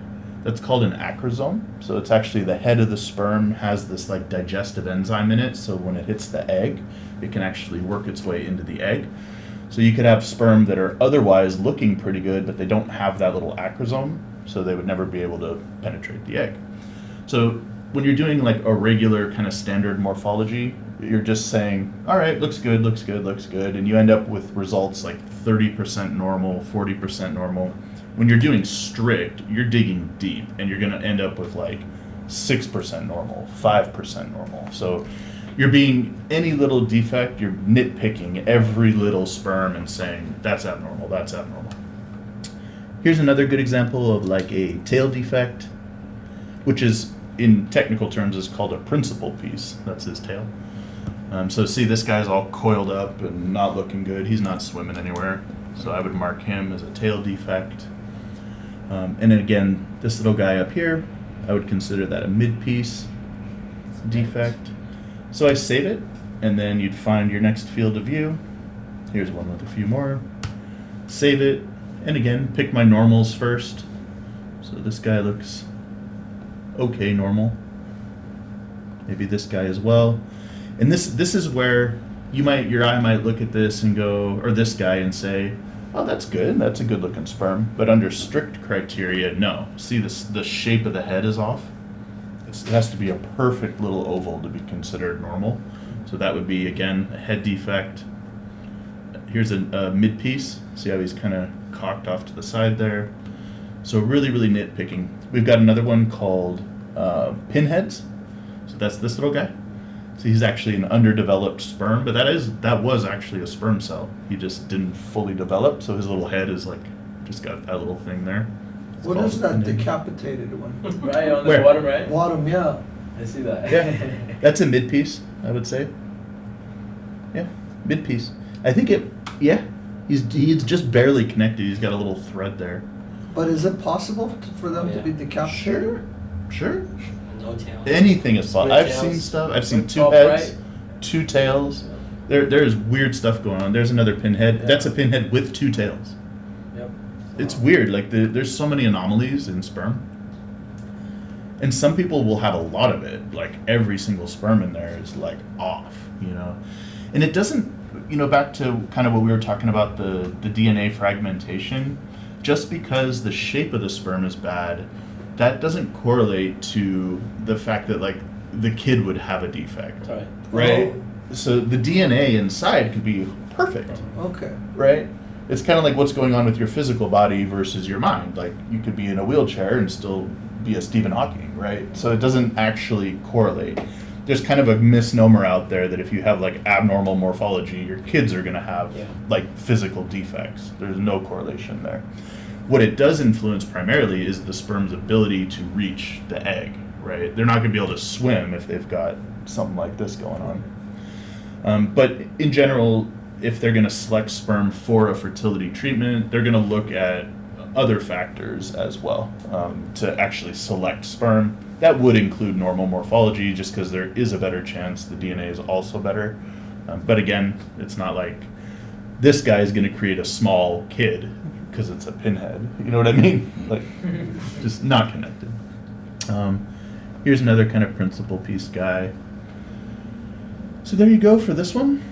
And I'll So save are it. you saying that big picture that you did, the zoom out, you Yeah. want to go to all of those and do this? Well, you're going to go up to whatever you define in your procedure as the number of sperm you want to count to get a good statistical representation. So you see it's tracking the number that I've done. Uh-huh. So typically labs will do 200 sperm. And they're faster at the, I'm going really slow. It's also touch screen, so you can bang it out pretty quick. There's keystrokes as well. Yeah, they could literally hit you could change this Yeah. to a click mark where it's like 1, 2, 3, 4, 5. Oh, So you can go through and go, but it won't actually mark them. It would just be a count at that point. So you don't have to, saving these images doesn't matter per se. You're more worried about what results end up showing on the report. I see. Right. You can also attach images if you want. So that's kind of the rough and raw overview. And again, you could do it zoomed out like I am now. This guy looks pretty good. And again, you got another mid piece going on here. If I go back to normal, so you can also just touch it on the screen. You go to heads. If you get fast at it, touching the screen is actually quicker. And you'd probably do all of one defect first, then go to the next one. I'm kind of jumping around, but definitely head. Most of the defects will be heads. So basically the simple pitch, Jeremy, is the system does a fully automated, strict, normal morphology. If you want to classify the defects, there's a high definition video interface, and we have a simple one-step slide that you can use for that. In some cases, customers who are really insistent on it, I'll even try to find a middle ground where they only check a full differential if the normal is below the cutoff, right? Does that make sense? So what's considered to be a normal percentage for morphology is 4% or more, which doesn't sound like much. So if a guy has 5 or 6% normal sperm in his sample, that's considered normal. All right. If he has a 3, overall as a population, his sperm is considered abnormal. So we can say to customers, all right, it might make sense if you get a guy that's 1, 2, or 3 that you come in here and do like a deeper evaluation. But if he's already in the normal range, what's the difference? What his abnormalities are. Does that And what make is sense? the normal average? 4% is considered the cutoff. Yeah. That's considered the cutoff, but Yeah. what is the normal? What do you normally see? So it depends where you are. So like in a hospital setting where guys are coming in for a general semen analysis, you'll tend to see higher because they're unknown cases, right? So 4, 5, 6, 7, 8%, anywhere in there, some abnormal below 4%. In a fertility lab, probably half or more are going to be below 4%. Because a lot of them already have known issues. That's why they're at the fertility center. Makes sense. Yeah. So it kind of just depends where you are. Like if you just take an average population, most people are going to be in the normal range. Got it. But then you go to where people are going that have a problem. But normal obviously, range lower. isn't like 20%, No, right? Nothing. 4%. Okay, So on strict morphology, you should never really be seeing results that high. okay. Like it's not really possible, and you can see why because you're so nitpicky about every little thing. Like to the eye, you'd be like, oh, that's normal, that's normal, that's normal, that's normal, but not again. Once you dig down and start, you can see that shape is a little off Right. of his head. So there you go. So customers, we do include in our marketing, like in our brochures and things that Zubin and Carlo are creating, we do mention that we've got this capability because, again, maybe 5 or 10% of our customers might want to do this, but sales-wise, stick to the automated stuff. That's why they're buying it, so they can put in the capillary, walk away, go get lunch, and the test is done automatically for them. All of our big customers, by the way, so if we take like the Kaisers, the LabCorps, the Ovations, the CCRMs, HRs, all of them are just doing percent normal. So it's very niche situations where someone's actually doing this full differential. But the marketing doesn't hurt. Mm-hmm. That was the morphology. That was morphology. Yeah. All right. We also have debris, which we have to run a fresh sample to show that, so we'll do that in a second. Next, we have vitality.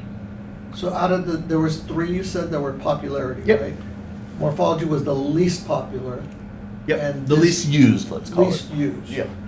Vitality is Next. next. Yep. Okay. It might be used a little bit more, but not for long, and not with our bigger customers. So like the HRCs of the world, they're actually starting to buy visions just for this DNA fragmentation feature. It's a big one. That's why I don't even mind on the brochure that that's first, even before semen analysis. Wow. I don't mind that. It's kind of like the future of our system. It's good. Only one of our competitors has anything like it, and ours is definitely more user friendly. The kit and the actual analyzer. But we'll get to that. Yeah. So let's go back to vitality. Jeremy and I did have an opportunity to check this out together. So I don't actually in front of me have what I need. It's still kind of trapped in the lab, the slides that I need to do it. But I can give you the overview. To do a vitality, first thing we would do is take our vitality stain. So you'd have a regular lab slide. This is a fixed cover slip slide. This is not a regular lab slide, but pretend it is. Regular glass slide. They're going to use a pipette and take 5 microliters of the semen sample. So basically take 5 microliters of their semen sample, put it on the slide, then they take 5 microliters of this stain and put it right on the little tiny droplet of sperm. What happens is the living sperm are able to exclude the dye. They keep it out. The dead ones, their little membranes open up and they actually absorb the Sponges. stain. Yeah, they're sponges basically. And what that tells you is a very easy visual representation of how many sperm are alive and how many are dead, okay? It's different than everything else we're looking at, like motility, which is are they swimming or are they not swimming, right? In this case, it's are they living or are they dead? So you could have a sample with like 10% motility, only 10% are moving, but 80% of the sperm are living, okay?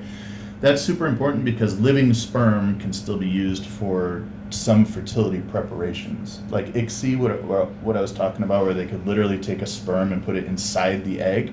Doesn't have to be motile to do that, it just has to be alive.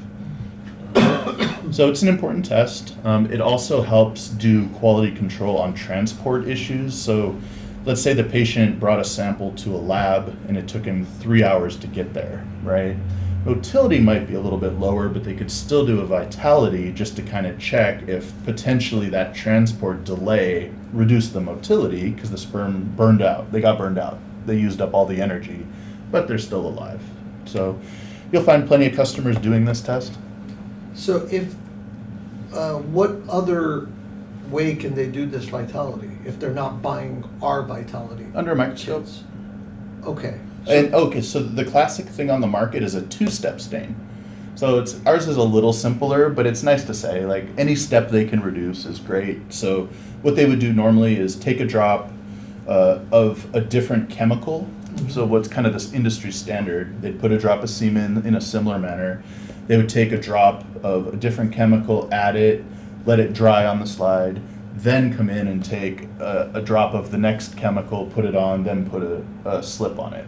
On ours, you literally put 1 drop of this, 1 drop of this sample, pop the cover slip on, and you're done. So it's not only an extra step, but it's also time. And more variables. Because you gotta Yeah. wait for Yeah. that to. Yeah, exactly. So it's two Yeah. things. our stain's awesome. People like it. We don't sell a ton of it just because not a lot of people are doing the test. But those that do, it's a nice feature. And this is another one. We want to not only start promoting some kits like this as, oh, here's what we have if you're doing it. We want to make it a little educational. Like, here's why vitality is interesting. Your lab might want to do it because your doctors might be interested in seeing that result. That was gonna be my next question. Why is this not as popular?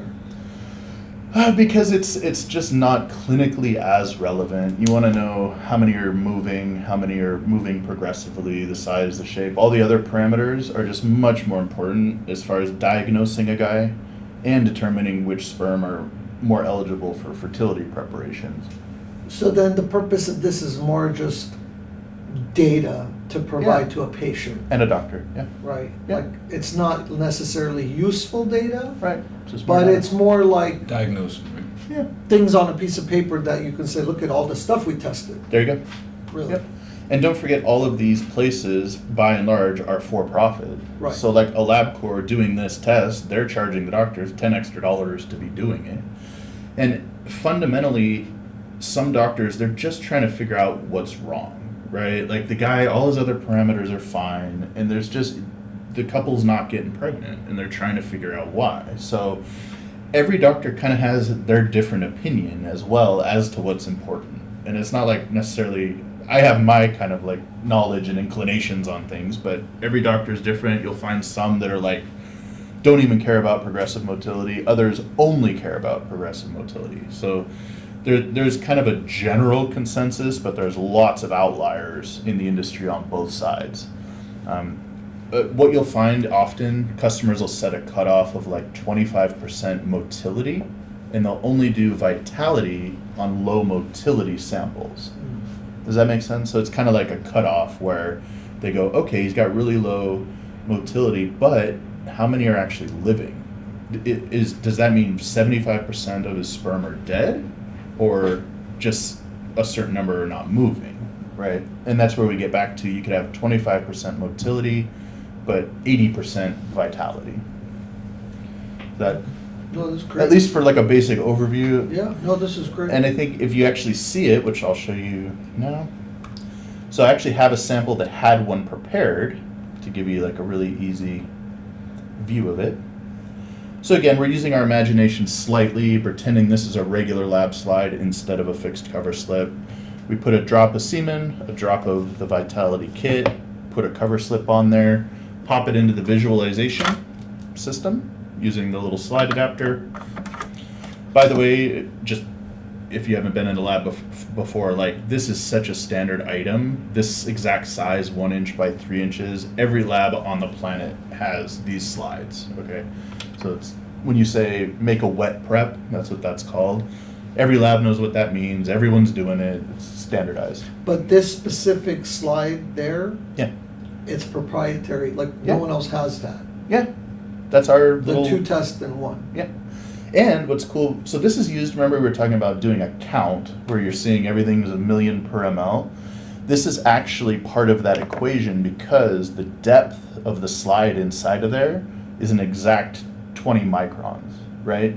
So it's creating a dispersion of the sperm in a certain field of view that correlates to the area you're looking at plus the optics themselves on the zoom. So all that's factored in to be able to show customers when you see 10, it's 10 million per ml. You So can't it use makes a it very- regular lab slide for that. You can actually, you can do 10 microliters with a regular thing, but you have a tendency to get a little bubble right in the middle, which is a pain. It also floats, so you have to wait like 2 minutes for it to settle down. So you'll see like the sperm are just like washing across the screen. You can't even read it for like 2 minutes, and it's messy. So like you could Yeah. put the cover slip and some of it kind of comes out the edges and stuff. So there's an alternative, but it's a convenience basically. And that's how I promote it. So sales wise, if people are like, if you really had a customer doing every single one of our kits, the test gets pretty expensive, right? So I always promote it as, you know, you've got your basic needs, which are the QC, the capillary, and the test strip. Then we sell optional or as needed supplies that can help you out. You can pick and choose what you want to use. There are alternatives. Here's why you might want to use something. Things like the Vitality and DNA Frag, they can charge more money for. So although the cost per test goes up on our system, they're now able to charge an incremental amount more to the doctors or whoever their patients are. So same thing, DFI in particular, they can charge a lot of money for. So on to how it actually works on the system. So here is an example of how it will look. So you can see some of them have this red hue to them. Those are the dead ones that absorbed the stain. Everything else that's not red was alive and was able to exclude that stain. So how our software works, this would be kind of how it's showing with the morphology. I found a field of view, I hit capture field, it makes a still image out of it. Cool feature for Vitality, unlike the morphology, you just hit auto count and it uses image processing to automatically select everything. Cool. So the user is not having to go Right. thing by thing.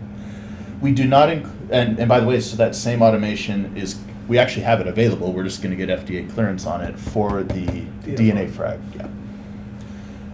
We didn't bother with morphology because morphology is so subjective, meaning everyone has a different opinion about it, that there was almost no reliable way to standardize it. Like, all of us could look at the same sperm and come up with like 6 different answers. So we just felt it wasn't like worth trying to go through it and prove to the FDA and all that, and so few customers use it.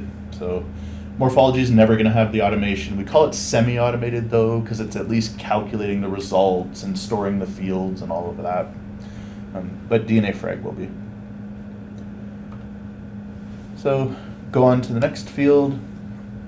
And so I'm removing it as if I hadn't captured it, but basically I would just turn the field to view, capture it again. By the way, next year when we release a new version of the Vision, even the stage adapter and the focus are going to be automated also. Can you repeat that? Yeah. So we're always developing a new version of everything. The SQA-Vision next year, probably a year from now, honestly. But what I'm showing you guys where I'm focusing with the knob and I'm moving the stage around, all that's going to be automated as well. But we don't want to bring that No. Don't pitch that. This is for our internal knowledge. knowledge, yeah. So that'll be maybe 2026 before those devices really launch actually- it, Yeah, so yeah. we're not. Exactly. Hopefully by then it's like that sexy new box. It will be. That's the machine. The NG, that's our internal name for it. We're not going to call it the NG, but for now, this part's still automated. So they say auto count, and again, like we looked at the other day, it'll just select everything. Customers will ask, oh, what if I don't agree with one thing here or there? They can always, like I could just say dead, and then let's say I thought, it actually missed one here. So there was one guy here. So again, my pitch is always, our machine's not designed to replace your judgment. It's a machine, it does 95% of the heavy lifting, but it will ask you to double check it, approve it. If you need to make one little adjustment like I did, you're still saving huge amounts of time versus going sperm by sperm. And then do one more field. And same deal, their procedures, they'll set the number of sperm they want to count, and you can see it's tallying them up in the corner. So I'll just save it again. Oops. So let's say auto count. In the next version, it's just going to have auto count. You're not going to have to save and unsave and save. You'll just hit that button and it'll save it and do the count at the same time. How frequently does the Vision have a new update? Once or twice a year. Okay. And those updates, are they, if I don't have a service contract, are they part of? We sell the system as you get the free upgrades for life. For life? Yeah. So even if It's a you're not sales under pitch of it. warranty and you You don't can have get a an service, upgrade. you still get an update? Yeah. Nice. And I would want that because if we add something like Vitality, even if they're not on a contract, I still want them to go buy the Vitality Right, kit. right, So I right. wouldn't like restrict them in that way. And then those 1 or 2 changes that happen, Yeah. how significant of a change are they? Or are they bug fixes? At this point, very few bug fixes. There are some. Yeah. There are some, but it's very rarely something critical. We have a process called a hot fix. If we do find like something crazy, we've got a hot fix, it won't be like a full upgrade. It'll be a quick patch that'll do just that one little thing, and they're easy. The guys install them maybe once a year. We have something like that, I would say. But the updates, what kind of updates are they like? So like the next one, for example, will be automating the DNA frag, and it'll have the mailman mode. Okay, so the updates are typically newer features, Yep. and Yeah. who 7 comes out, Yeah, that would be a big one. that'll be an update. Yeah, big one. So, and that's included. Yep. So that's, okay. How does that compare to competitors? All of our competitors work a little differently. Some, like the lens hook, I don't actually know what they do as far as their update process, if they do any at all. I know for like the Hamilton Thorne systems, they sell software modules, but their supplies don't cost anything. Like to use their system, you're using like a regular lab slide, so they don't make any money on that. They make their money selling software modules. Got it. I'm always hesitant to be like triple dipping with our customers where, you know, we sell it, it's expensive capital purchase, our supplies are expensive, they've got the service contracts, I don't wanna also charge them for software updates. Right. I think we've found a good gear. So it would be wise for Jeremy to look into lens hook a bit more. Yeah. To really understand As much who as- are they, what are they doing nowadays, what are their price Yeah. points, what products are coming maybe. They're our big competitor for sure. That's It's a Taiwanese company that's distributed by another one of our competitors Bought ready. that also makes an analyzer called Hamilton Thorne. So Hamilton Thorne makes their own analyzer and they distribute the lens hook device. which is a Both. cheaper option Yeah. than their. It's Yeah. cheaper for the system, but they have a special cartridge, kind of like ours, and it's like $20 a pop versus ours is $6 a pop. So they make much less money selling the capital equipment, and their business model is to try to recover it per test. But let's find out, that was. Yeah, if we can. You say, That- what did you refer to their test as? You didn't. Cassette. It looks different. It's like it's got a little thing that like snaps closed on top of the sample. So I call ours a capillary. They call theirs a cassette. That's just their Word. nomenclature for it. Yeah. And, But definitely anything you can learn about their product and how to pitch against it. Mhm. And we've got a lot of strong pitches against it. We should have a whole meeting just about like competitor reviews. That'd be good. Yeah, it's on Including that themselves. question list I got. Okay, great. Yeah. and next question. Yeah. Updates are for life, that's wonderful. Yeah. Is there anything hardware-wise, like if I bought a Vision, when did the Vision come out? 2016, 17. Okay, so if I bought a Vision in 2016, the first version of it. Yep. I'm not on a service contract, They have to pay any hardware stuff. They'd have to pay. not hardware, but let's say there's a software update. Are all software updates, even back from a 2016 machine, gonna be able to take it? In almost all cases, we've had one issue with our Kaiser accounts because they have a really old workstation, Uh-huh. but they're on service contract. So as a goodwill gesture, we're actually, even though their computers still work, we're upgrading their computers. So now they'll be like future-proof with us. Okay. The thing is, the operating system became end of life, so that was Windows 8. Yeah. So, Ah. and when. But our contract says that you get the upgrade. So if our hardware is not able to support their upgrade, We have to. we're obligated to upgrade them. But it was just that one account. Like before we started using these standardized Dells, Uh-huh. we use these things, the cybernets that Right. they're piling up here Right, because the right. guys are swapping them out, and we've got like an archive of Right. old system. That is a good thing though. It's not gonna come up a lot. But what about old Dells with old operating system and no service contracts? What do you? They'd have to buy a new one in that case. They're gonna have to buy new Dell. Computer, In yeah, that case, Not- it'd be worth it more to buy the service contract and exactly. replace And then they would just get it for free. It'd be a wash at that point. Yeah. So you're gonna potentially, in the coming years, right? Mhm. You're gonna have people that, because the OS is old, Yeah. is that what you're saying? And eventually So Windows the 10 will Windows be- version is old, Yeah, so they're gonna have to do some type of upgrade, which Yeah. we could pitch that, hey, buy the service contract, I'll Yep. get you the free computer, Yeah. and you're getting the warranty. Yep, potentially. Only if they're not on a contract. Yeah. Only If they're not on on a contract, yeah. But if they are on a contract, then they get a free computer, Right. When needed. if needed. If needed. If yeah. needed. So here's the other thing to say about updates and upgrades. Our customers get used to the system as it's configured, and they've got a lot of procedures, paperwork, checklists, the way it talks to their LIS, all that revolves around the version they have. So particularly with like hospitals and our reference labs, they are fine without the upgrades. Like the system matches If their it ain't use broke, don't needs. fix it. Exactly. If it ain't broke, don't fix it. So I wouldn't go out there like promoting new upgrades except specifically to accounts. So like when the new DFI version with Mailman comes out, that will get promoted to all our fertility center customers because they're candidates for DFI. Like we'll make a campaign out of that. Likewise, like a customer like LabCorp, they want to get standardized on WHO's 6th edition, but half their systems are the old SQA-V Golds and half are Visions. So I'm working on a big deal to try to update all of them. So that would be a project where we'd go update their older systems. So it's like really case by case, and luckily out of like 8 or 9 customers, that's probably 70% of our users. So you can kind of focus chain by chain. Like, here's what we're doing with LabCorp, here's what we're doing with Kaiser, here's what we're doing with Ovation, and kind of break it out like that.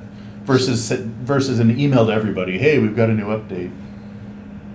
Okay, so Case let by me case. flip this Sure. around based on what you're saying.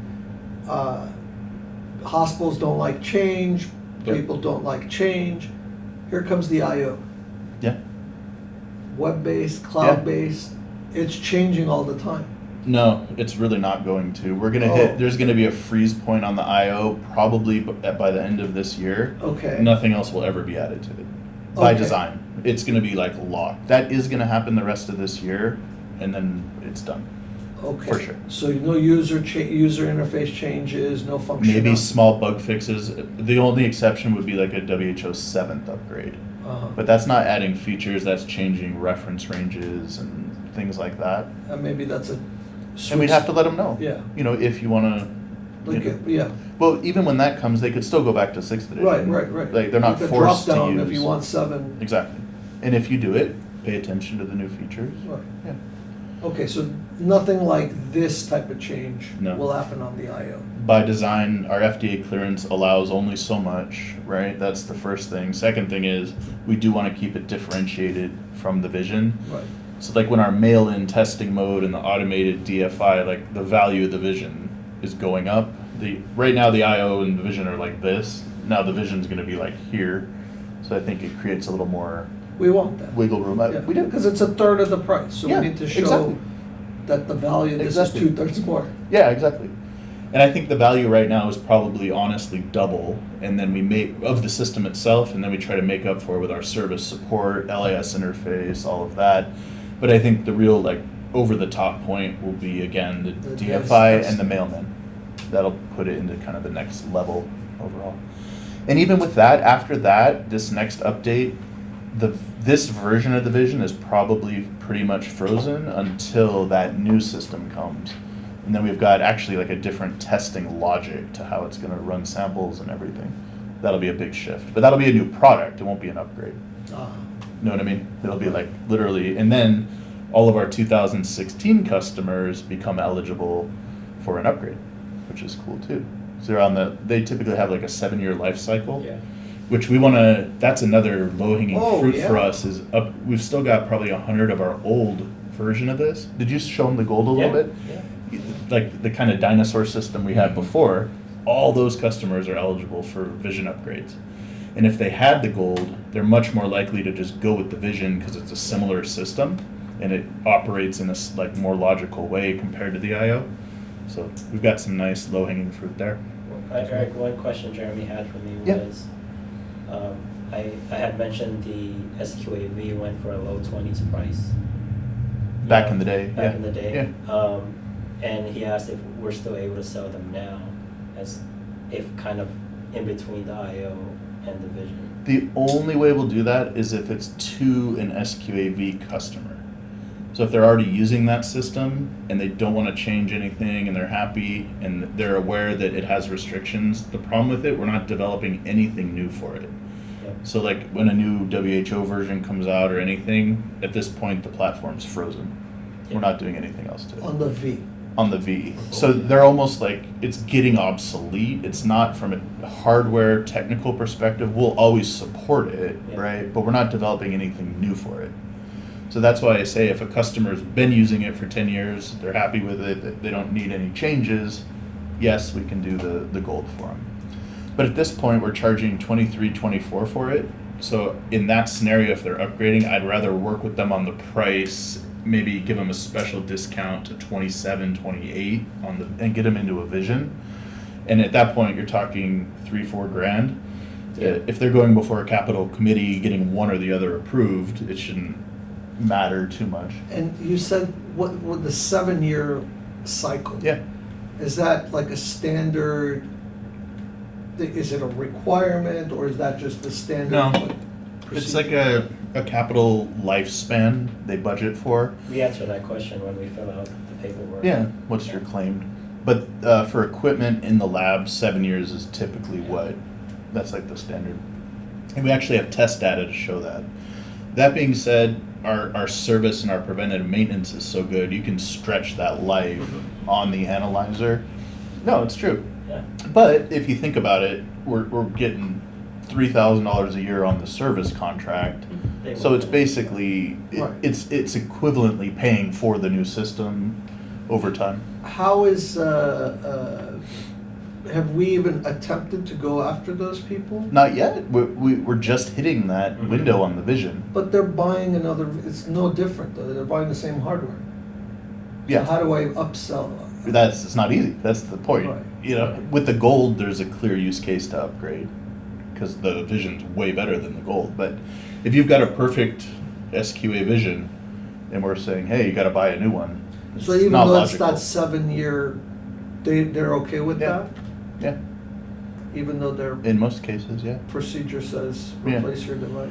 We have We're in a lot of- strange, we're in like this weird niche because it's not a super essential analyzer for them because there is a backup way to do it.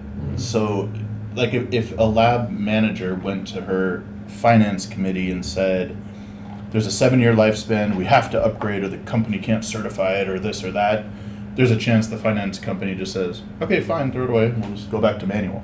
Yeah. So I never want to get in a position like that. So it's always a little bit sensitive. But the manual cost has gone up a lot too, right? Labor Right. costs, so it's Right, not. but finance they'd rather people drop the aren't test. necessarily in agreement. Yeah, or they just discontinue Like the semen US analysis military. and refer it out to somewhere else. Outsourcing. So like we always want to first do no harm, right? Like keep the customer, keep them testing, keep them buying supplies. That's the main thing. When customers do ask about end of life, just say, we will say, yeah, you will get updated hardware. The new cameras are a little better than the old ones, things like that. But it's hard to justify. And when's the next hardware you said coming? And like we were saying, it probably end of next year for like a 05, 2026 release. Yeah. Okay. That one, yeah, the floodgates are open on that one Right. to all customers. That one might, even if we get the pricing right, it might replace the IO and the Vision. And now we just have one, like the size would be right in between, like the one you guys saw.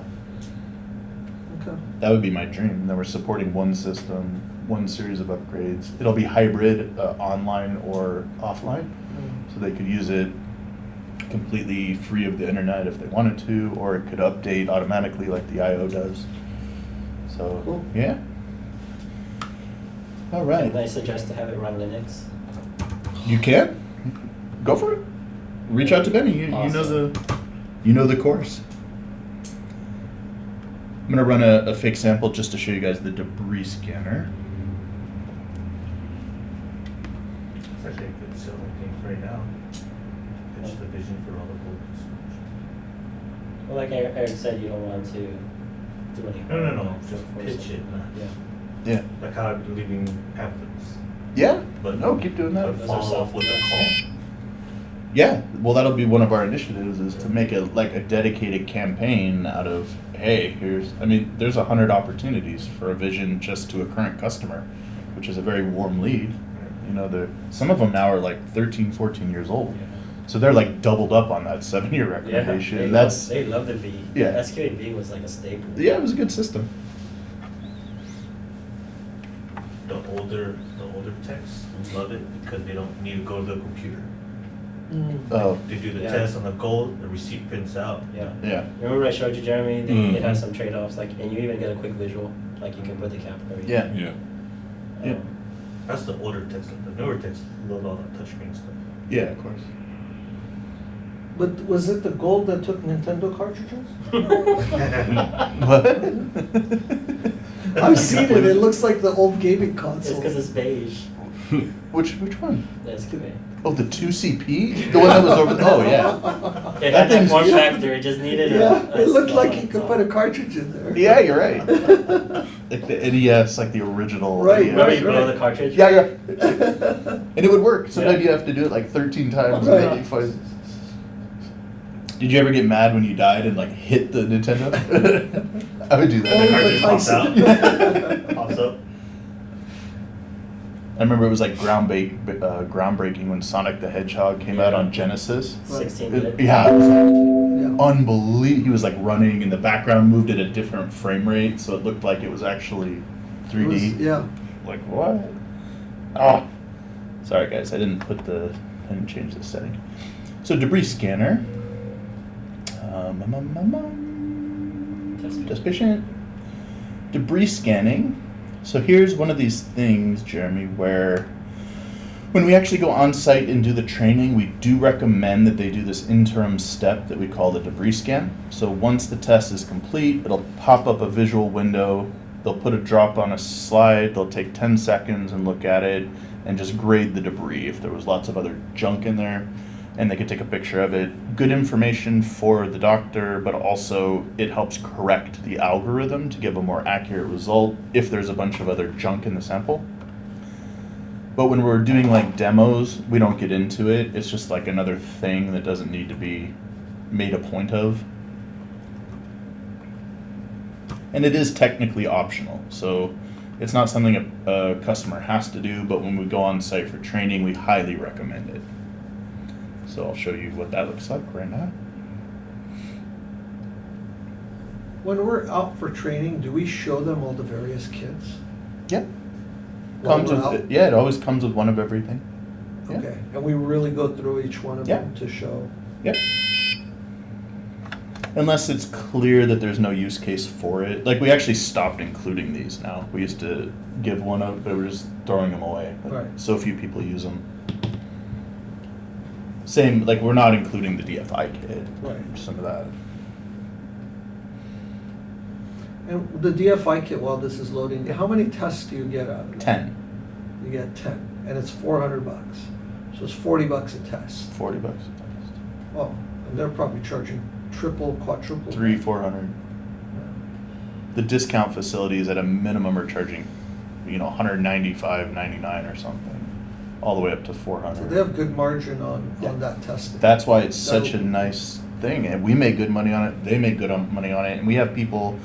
One of the HRC facilities local to us bought the Vision primarily for DFI, which is crazy because like the real value of it is in the automated semen analysis. And that's our first advanced test. Yeah, Vitality's like in the middle, I would say. But we're planning on doing more different types of advanced tests potentially in the near I would. future. There's a few more coming that are more like the Vitality. Okay. That's going to be our most advanced. Okay. It is the most advanced, whether it's our system or not. So this is what we call the debris scanner. So basically, what they're doing, again, they're just going to put a drop. This is where the fixed cover slips are nice. They literally just have a pipette sitting next to the machine, take a drop, put it on the slide, throw it in there. Takes seconds. It's very quick. And what they're going to do is just give it kind of a quick review and a quick assessment of the percentage of debris, which would represent anything in the sample that's not a sperm. So this sample is actually pretty clean. Just about everything you're seeing is a sperm. But here's some other piece of cellular material that's not a sperm.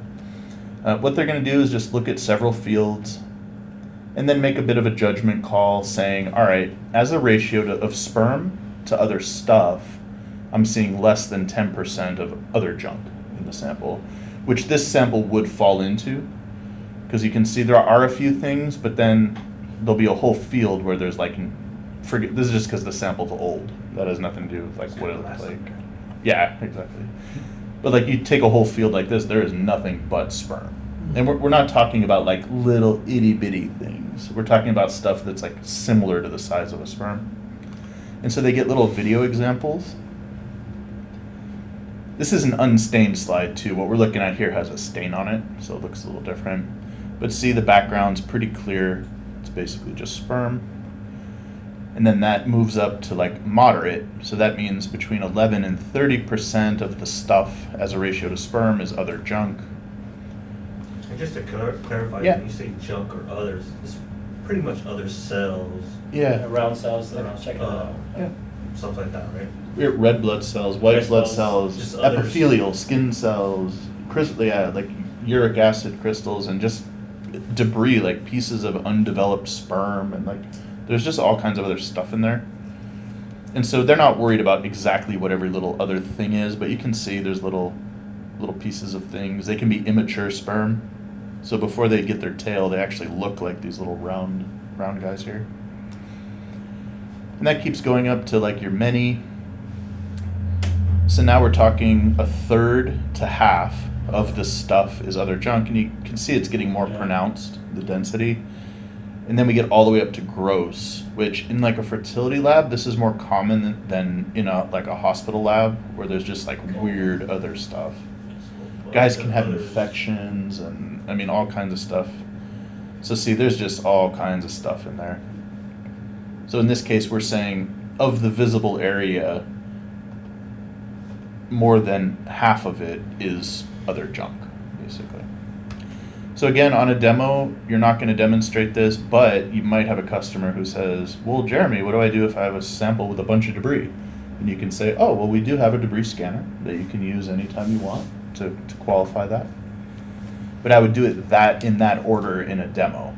Don't show it, don't mention it. Right. But if they ask about it, of course, we have this feature right here. Do any of our competitors have something similar? Nope. They do not. If any of our competitors have a similar type Debris of scanner, no. And it's a problem on the lens hook. Yeah. It's like I would think so, yeah. No, it's like in the industry, like I heard it at PCRS from a guy, like it's an issue. If there's a lot of debris, it can really mess with their results. Yeah. They actually have a disclaimer in their user guide that says samples with high debris should be double checked or something, but they don't have a logic flow to do it Yeah. and make corrections like we do. They would just kind of be stuck. Like, what do we do? Just go back to the microscope, I guess. By a vision. Yeah, exactly. Exactly. That'd be cool, lad. You got it. We put that in there, hack them and put it in their user guide. Go buy a vision. Carlos put a little AI memo. All right, then the king of the tests is our DNA fragmentation. So in order, this is the most popular. It's not yet the most popular. It's the most desired and the most important and the most profitable, I would say. So probably more of our customers are doing vitality, Okay. but not for long, is my hope, right? Like we get a big customer like our Ovations, like there's 20 of them. If they start doing DNA frag, now we're like crossing over into new territory. What's the price on the Vitality? $100, And that lasts how many tests? 6 months. So it's Not high profit, no. No, but it's not even like cost per unit. It's like nothing. Yeah, because they're only using 5 microliters of it, And so that's a lot in there. Yeah. Okay. I mean, they could do hundreds of vitality tests Right. with the kit. That's more like a sales feature for the analyzer. And Jeremy, some of how you present these kits is more like that. Like we get to say in our brochures that we do vitality on the analyzer because we have the kit and have the mode. So it's just another sales feature where it gets the lab thinking sometimes like we don't report that now. I wonder if the doctors would like that. And it's so, pennies, Yeah, exactly. right? Doesn't It's take not long, like it's your pennies. cost is pennies. Exactly. Like we should calculate that, and that way you're giving them a firm number. Yeah. And the idea is things add up. You know, they buy 2 or 3 of these a year. All these things are $100. Right. They buy 2 or 3 of the dilution kits a year, 2 or 3 of the slides, you know. It starts to add up. which is why we do want to do those little campaigns for each little product to like make people aware. Cool. So DNA fragmentation, they've got two options. So first of all, this is not a DNA frag sample, and we shipped them all to the ASRM I was using, or at the ADLM the other Do we have week. any in the lab? It just came, the packages just came. Did it? Let me check real quick and see if we actually have a slide. Because More they just did interesting the to look at. delivery. Restroom break? Yeah. Let me pause the, More we just did interesting the to look at. delivery. Restroom break? Yeah. Continue. Good. So the latest and greatest, the last one is the DNA fragmentation, which, as discussed, just to put it back in order of things, $400 for the kit. They get 10 tests. They can charge up to $400 per test if they want to. We did pick that price point because there is a big competitor in the market called Halo Sperm. The company's called Halo Tech, and their DFI kit is called Halo Sperm. They were the first to do it, like I think in the 80s or something. So they're kind of they've been in the market so long that everybody knows them. That's what people use. So we've come in as a competitive product. We've worked to make our kit 30 to 40% faster. So same thing, how we put our spin on vitality, where now it's a one step. We've worked hard to get the kit a little bit quicker and a little bit easier to do compared to the competition. Also, some of the colors and how you see it are optimized for our vision. So Theirs is what, for a manual? for just a microscope. Their DFI test is manual. Yeah, under a versus microscope. ours Yeah. is. And in all fairness, you can use their kit on our machine. Oh, you can. Yeah, you can, but ours is optimized for it. Right. That's how, from a sales perspective, that's what I say. It's, our kit is optimized for our machine. And the people you talk to that are they using that? Halo Sperm. Yeah. They are. So we've got our So- first few comparisons going right now. This kit is, we did the video for it. Like it was literally a work in progress. Like, all right, we wait 2 more minutes, we wait 3 more minutes. Like it took some fine tuning. So we've got some local, really friendly contacts that are just starting to migrate over. We have people comparing it to the old one. We're running a study in Europe at a facility called VUB, which actually invented ICSI, the one where you put the sperm in the egg.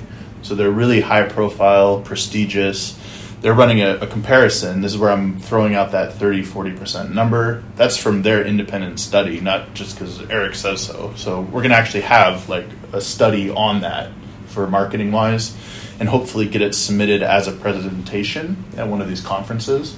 So that'll be exciting, just to have that in our back pocket to show. So price point and speed. Yeah. We're So their price point is right around, they're like $415, so I picked 400. Like, I hope we don't get into a price war, but we've got margin on it if we have to go to 350. I'd hate to do it if we don't have to, but Right. Joseph's shaking his head. Nah, make them pay. I agree. I'm with you. It's called ICSI, right? ICSI. ICSI. It's not that ours is quicker and it's optimal for our vision, so why Also- lower our value? Yeah, also I agree. probably brand loyalty. If they're already using our products, They'll buy. by default they'll probably go. If it's similar Like you price. have something on this brand and you want to buy something. But else. if you act no, you get free welcome. There you go. Yeah. Enjoy. in the next 20 minutes. And so all those little fertility things we're talking about, IUI is intrauterine insemination. So they're putting the sample into the uterus. IVF is in vitro fertilization, which means something happening outside the body, which is the little petri dish thing where they're putting an egg and sperm and letting them. ICSI, ICSI is inner cytoplasmic sperm injection. So cytoplasm, I guess that's what it's called, around the egg. So you're actually going inside of that to do it. So IUI, IVF, ICSI. And then there's little spin-off things where they're kind of doing hybrids of stuff. But those are kind of the big three. Yeah. They're doing weird stuff. Like there's one now where you're actually doing the IVF in a little container inside of the woman.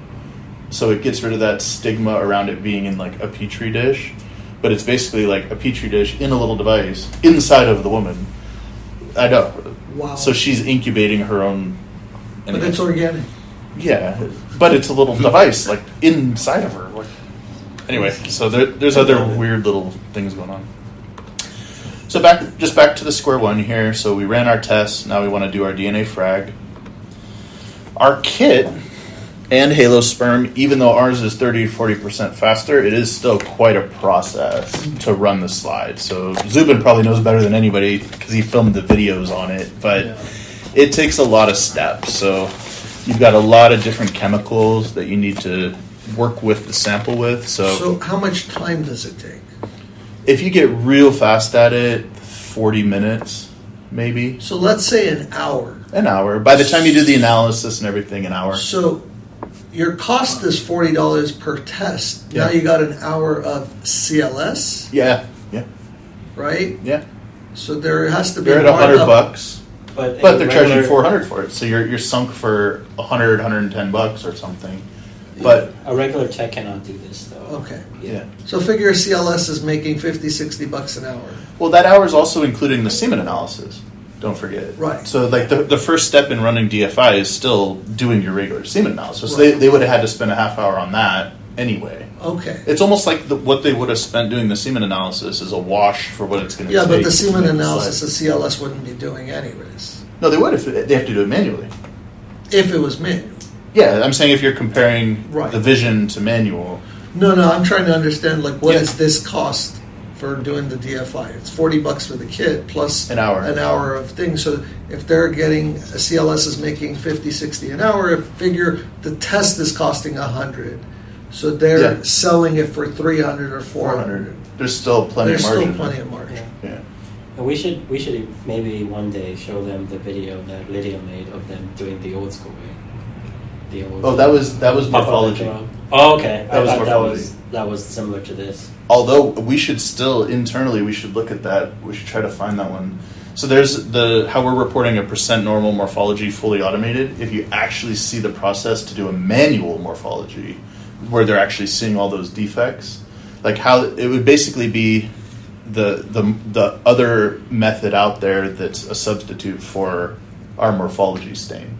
Like the stain to do it manually is like crazy. It takes 30-40 minutes also. And a ton of materials. But no Yeah. one's doing that. No, not really. Or else, yeah, Honestly, okay. they're not. Okay. Yeah. But it's still kind of, I don't know, it's interesting to see just to like learn about it. So they've gone through a whole process. You can see the best one is the training video we have on it to really explain everything that goes on. It's really detailed and it is the procedure. Like they could literally follow the video and run the whole test.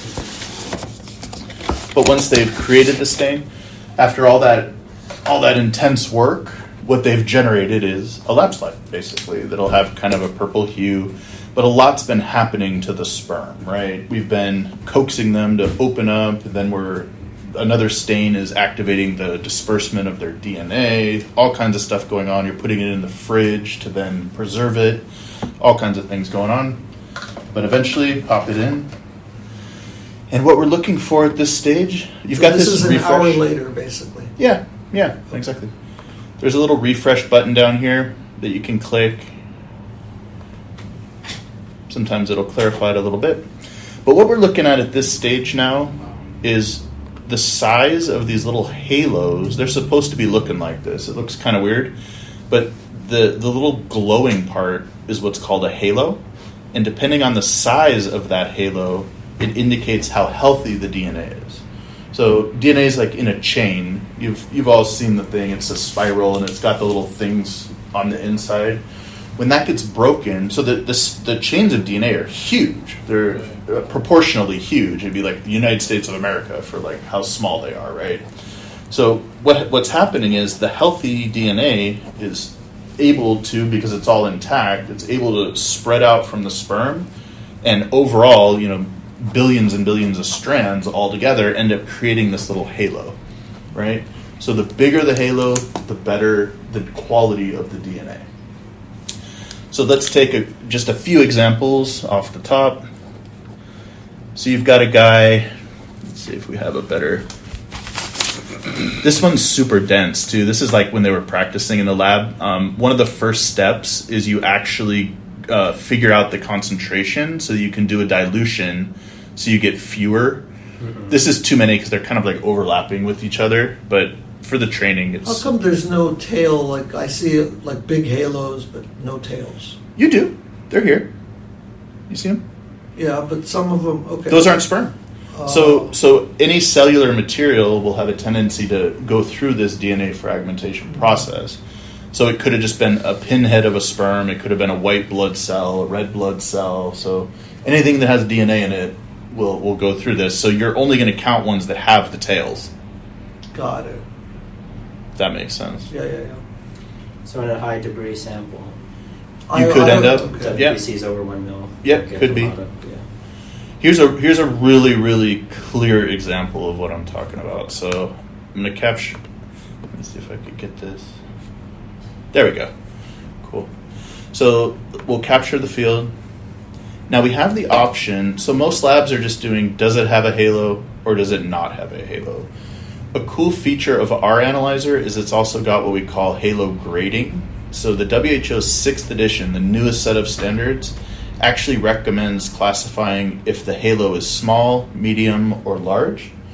And if the ones without a halo, do they have no halo at all, or do they have no halo and the sperm is degraded? So it's like really messed up, bad morphology, whatever. So these are like absolutely the worst of the worst, which is why it's red. You know, you can see the color wheel here. The terrible ones are red. Then no halo are bad, but they're not like just completely destroyed. And then all the way up to large halo, which is the best. So how we work this part, and reminder, on our next upgrade, what I'm about to do right now will be automated. So it'll happen no matter what. That's huge. I know. Because this part takes like 10 minutes all by itself. So right now I would click that auto count and it would just mark everything automatically. But for now, what we've got in place is a system where we can... Oh, by the way, the system lets you like zoom in, which is kind of cool. So you can actually zoom in on them if you want. And what we're going to do is mark what we call the interior of the sperm. And then along that line, we click the outside of the halo. And it marks it and automatically classifies it for us. So a little bit time consuming, but in the end, you're getting this actual image. This image can be on the report, so the doctor could actually review it and see what was classified as what. When you have one that has no halo, I'm going to click no halo and I just mark it. So like these two guys don't have a halo. So those are abnormal sperm. And what's funny is the sperm actually looks pretty good. Harping back to what we were talking about earlier, like if you just looked at it swimming around, you'd be like, that's fine, except it doesn't have any DNA, or the DNA is not intact. So, good information. So I'll go back to here's a no halo degraded, I would call it. So see how like wonky he's looking. He's got a little bit of DNA coming off the side, but overall that's problematic. This guy. Same with this one. I say with an auto button, know if it's actual sperm or Yeah. garbage. It's really high level image processing. It'll look for the tail, so it'll know that it has a tail. And again, it's going to be 90%. So it's not that the user shouldn't still take a look at it and confirm it. And we pitch it like Saves that. time, yeah. So now is it considered at this stage like Yeah. semi-automatic? I call it semi-automated because it is doing the measurement automatically. Right. It's saving the image automatically. It's doing your tallies automatically. So they can't select it on their own, though. They can't say, okay, well, I think this one is actually. They can't determine it on their own. The system. Can they mark it as a different thing than it's Yeah, like selected? vitality, you should be, right? You Oh, can- it'll be the same logic. You mean what? Once it's automated, or now? Right now. Right now, they're 100% in charge of the actual classifications. Okay. And- Based on the measurements that you're pointing out. That's Yeah, what exactly. it's classified. Are you clicking? But if you wanted to take it away, you could. You would just say undo here. So there's a little. This is even easier. You could say remove, and then I could just click on it again, and it'll take it away. And then if I go back to add, and I want to say no halo degraded, I just circle it again. And when it's automated, you can correct the results. Exactly. You can still correct it. But even if a customer just went through and just automated, they're still getting greater than 90% accuracy, which clinically speaking is great for semen analysis because it's so variable by nature. So basically they just kind of keep going through. I go back to the scale button, which gives me that little measurement ability. So I'll click on the outsides of the halo again. So another medium guy. Yep. So usually we'll recommend like 100 sperm. They don't have to do all 200 with this, but internally their procedures are what they are. They might choose to do 200, 300, 400, whatever the case may be. And there you have it. Here's a really cool contrast. So like this little guy here, he does actually have a tail. I can see it. It's just coiled up inside there. So this guy's definitely Large. good size halo, yeah. So he went into the large category, whereas like this guy does have one. And you can see why the automation is going to be nice, because it's still a little subjective. Like this one's kind of, for me, on the borderline of maybe no halo, but I do see if he has a little bit on both sides, I say he, if the sperm has just an itty bitty little halo there. So it's still called it medium. Again, a little subjective, but all you're really looking for is the mediums and the larges are considered to be normal. The smalls are actually still considered to be abnormal. And I'll show you one more update. So basically they'd keep going through, they get all their images. Again, if they want to attach the images to the report, which is kind of cool, they have that ability. Some customers use it, some don't. Totally up to them. Then when we go to our report, we've automatically got on the report our little summary of all the different colors. And then it has the images right on there with the markings on them and everything. I picked two that we didn't mark yet, but it would be on there. And then in the settings, last thing There was that AI assistant again. You saw it again? Yeah. Where? Right. It just here. pops up? Keeps appearing. Yeah. That's weird. When we went back from... Yeah, from the report. It's got to be operating. Oh! It's in Adobe. Okay. It's in the Adobe. It's the report, yeah. Yeah. So that's the PDF Acrobat, right? Yeah. Oh. Here, because we're just using Adobe for the report generation. Gotcha. Yeah, There you go. that'll pop up on the regular screen. Yeah. So I'm like, okay. So when I close this, it pops out, I guess. For Let's a see. split second. No. That Not just that catches the eye because it's purple. Maybe. So we also have the ability to tell it. Most of our lab customers are just going to be doing whether it has a halo or not. They're not going to get into all the measurement of it. So they have the ability in the visualization settings to just choose halo, no halo. And this is more of those little things as part of the onboarding and training process. We go through all these little things with them. Like we can set up the system however they want. But at the same time, we don't want to necessarily train them on every little thing in here. It becomes a little overwhelming. So now if I go back to one of my patients, and I go back to my DNA frag, you can see now it's just halo, no halo. So this is significantly faster because I'm basically just saying halo, halo, halo, halo, halo, halo, halo, halo, halo. Then I go to no halo, no halo, no halo. So you can, small halos considered no halo.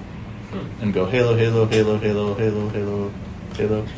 So this is, unless a customer has a specific need to be doing the WHO 6, I almost consider the ability to measure every cell a marketing thing. That it can do it, right? In practice, they're not gaining a lot more information doing it that way, and it takes 3 times longer. What they really care about in the end is what's called the DNA fragmentation index. So no matter if they do the whole small and large and this and that, this is still the number they really care about, is this DFI. Cool? Yep. And the only place they're even going to see the breakdown is on that supplementary report that had little colors on it. It doesn't even show on this screen, either way. Good? So that's the advanced testing. Let's quickly just kind of go through some of the surrounding features. So you see this tab visualization. This is doing all of our kind of big 3 that we just talked about. The difference here is this is not associated with a patient's result. It's kind of like an offline feature. They can pull it up. If they're just doing a DNA frag on someone and they didn't run a semen analysis, it's a way to do that directly. So basically, they just name it as a report and they can put in comments, but it's not as if it's not as if they're using it as part of a flow where they just tested a guy.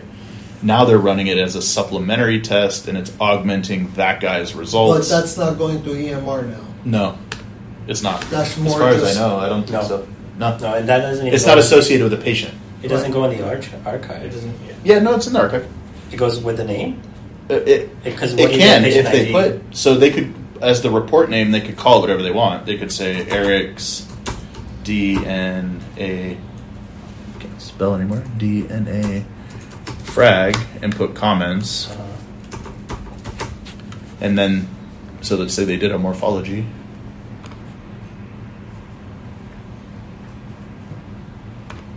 Capture it, save it, let's just name it, save. So now in the archive, they do have under... Oh, it's under a different tab. Okay, but Yeah, it's yeah. not in the patient data tab. Visualization. Yeah. So That's there's no the- patient ID and there's no... Yeah. So that's... It's offline. Right. Like it's online because it's on a computer, but it's offline from a patient result, basically. So it's a way to use all these different visual features without having to do the full patient workflow. Cool. But fundamentally, they're exactly the same. One use case for this is the capture feature. So they can just record videos and pictures of sperm for training, for proficiency, for anything they want to do with it, and they can just save it into the archive in a whole separate area. Yeah. Speaking of archive, so this is really cool stuff our system does that our competitors don't. Most of our competitors are just kind of reporting a result.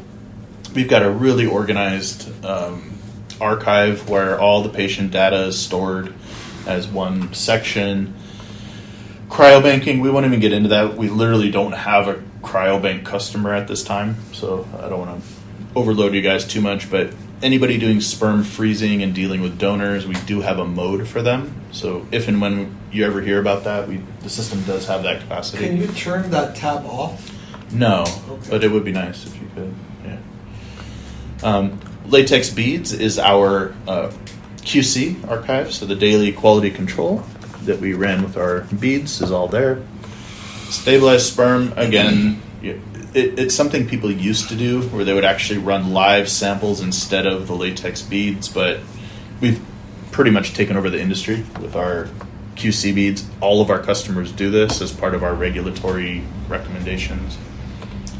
Proficiency. So Proficiency is a process where a third-party company, one of them is called the College of American Pathologists, they actually produce known samples of a certain sperm concentration, but only they know it. And they send it out to all of our customers. All of our customers report back to them. They take the average of all the customers, and that becomes the target. And then everyone in that peer review group has to hit within a percentage of that number. So it's called peer-reviewed proficiency testing, where the user base itself is establishing the mean value, and at the same time, everyone's checking their results against that mean value. So this is called proficiency. So our system is compatible. A salesy thing, we have 350 or more customers on the CAP. You can call it CAP for short. The College of American Pathologists. Over 350 people reporting in on that. So that has some weight to it. LensHook right now has like 9 people reporting in on it. So they're growing a little bit, slowly but surely, but so are we. So this LensHook data that you've been quoting, Yeah. how old is this stuff? The last proficiency test. Okay. Yeah. Yep. Can you quickly go over the advantage that you basically said competitors pretty much just report the data and Yeah. they don't store it like on their system, or They do. Some of them do. Like the LensHook does have an archive feature, but it's not as broken down and detailed as ours. From the last version of it I saw, like Carlos said, maybe they've been hard at work upgrading. That'd be great information to find out. But as far as having unlimited storage like we do, we have a terabyte of storage on the workstation. We've got individual sections. You can filter and search each section. You can put in date ranges for it. You can export in CSV or PDF format. So our competitor, here's a good way to say it, our competitor doesn't even actually have a computer as part of the component. They have one that you can connect to it, but they don't have like an integrated software package like we do. So it's definitely a step ahead of all the systems I've seen, which, again, maybe they've been going through crazy upgrades I'm not aware of. We've answered this. Close one. I would say it's got a huge capacity, it's well segmented, it's very searchable, and there's flexibility on what the formats you can export it, the reports that get shown. So like for our QC, when they actually pull up their report from the archive, it's got graphs on it. All the reports are customizable with their information on them from the archive.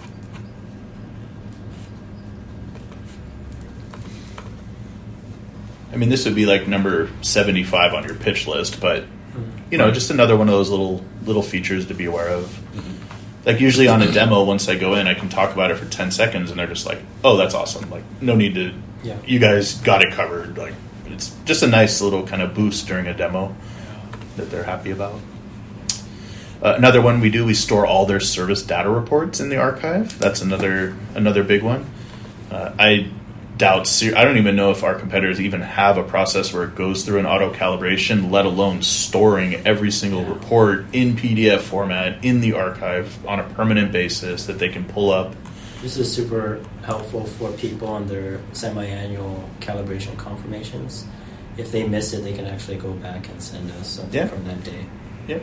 And if a regulator comes in, a regulatory person comes in, they can show them. So when I say our archive is more advanced, it's all these little things together.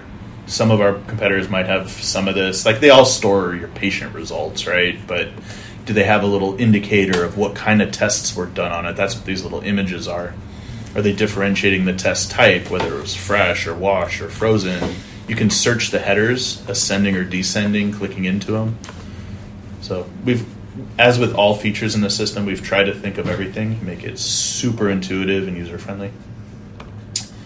So other things in the archive, again, service data, the maintenance checklists. So our archive stores a list of all the service and maintenance that the users performed on the analyzer, which we'll talk about in a second. And then visualization we just talked about. So if they're taking pictures, recording videos, any of that offline, that would be stored here. And let's go down to service. You and I looked at this the other day, I think, but we've got a maintenance checklist where they can go through activities on a daily basis to make sure the system's in good shape and that their techs and procedures are in good shape. Little simple things like checking the time. Like twice a year we have the update on the time, and sometimes it changes a little. Like Congress will decide it's a week before or a week after or something stupid like that. So you always have access. They can sign it. So there's accountability for who actually ran the maintenance on that day. Backup. I'm not aware of our competitors having a true external backup protocol where the backup could actually restore a new computer. So they can literally back it up, and then if the computer died, they could get a new one with the Vision installed, come in here and say restore, and literally upload their whole database to the new one. There's a caveat to that, though. It has to be backed up to an external source. External, yeah. If it was backed up Flash drive, locally and the computer died, then you lose it either way. So is it, external hard drive? Yeah. There's no backup to the cloud? No. No. We don't want to get into that either. Okay. It's a whole can of worms. We're very lucky we never went online with the Vision. Yes. There's a lot of use cases where it's better to be offline, like the military. Right. I mean, we've got 40 military accounts or something. Like, we wouldn't have those if it was just online. Key parameters, you could just let people on a demo know, we've got an entire kind of service thing for our guys, for our engineers. So if you ever have a problem, they can walk you through pulling up more detailed parameters. So like in this case, you could do real-time monitoring of the service parameters inside of the system. This is jumping around because I have a capillary in there. But again, just high-level tools for service and support, so they can always be confident that our engineers have a way to see what's going on with their machine and help them out, troubleshoot if anything goes wrong. And then lastly, just kind of your status of when you last ran your QC. So we didn't run it today, so it just says pending, and then how many tests you have remaining. You'll get this question, Jeremy.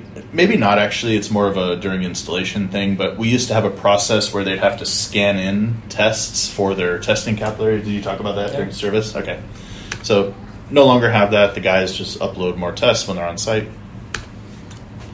And then briefly, settings. This is where they input their quality control data. The system comes with a barcode scanner, which it's like a $200 item, but just that we have the functionality is a very nice selling point.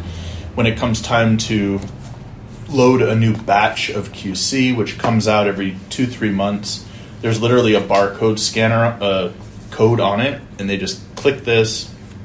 I don't have the barcode hooked up, but they just go beep, and it scans in all this information you see. So the targets, the lot numbers, the expirations, the ranges, all that comes over into the system automatically. As a bonus, they Yeah. also use it to scan in the patient ID Yeah. and sample ID. So if they're in here, they could literally scan their cup, the collection cup, with a barcode, and it would populate that field as well. So that's our QC. Proficiency, they would just enter in the data from CAP, from our College of American Pathologists partner company.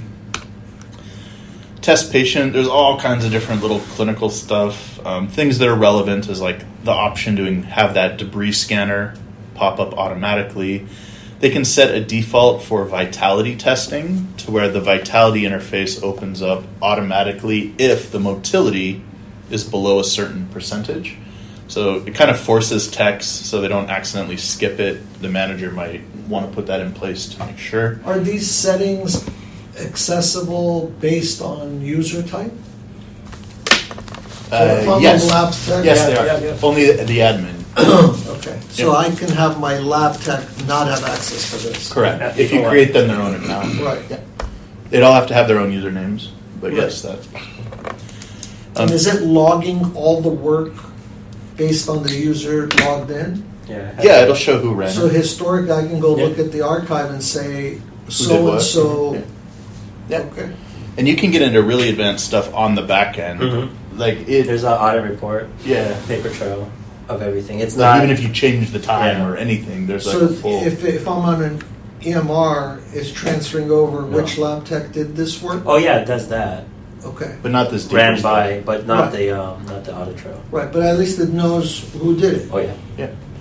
But customers will ask sometimes during a demo or if they're about to buy it, do you have the ability to log audit trails and stuff? The answer is yes. It's not like we have a button here that says audit trail, but on the back end you can pull it if they needed to for some reason.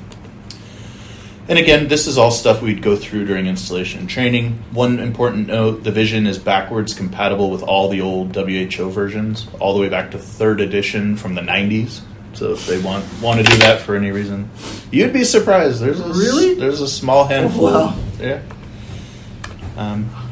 Nothing else. We talked about the ability to turn off parameters. That's another one some customers would use. Save that. Go to the visualization. This is where we can choose if we want to do that full differential or not.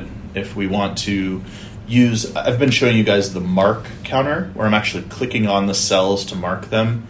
They all have a click counter option where you can literally just use the buttons here. So you don't get like a saved image, but you'd still get the result based on what you're clicking. So it's super fast.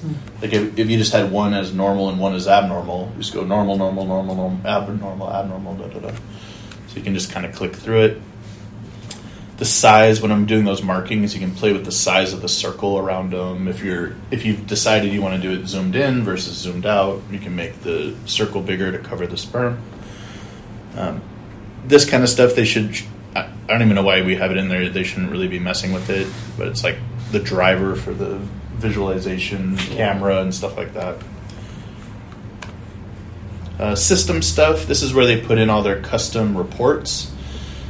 information, so they could put in for the header, the facility name, phone, fax, email, all that. They can upload a logo to the report if they want.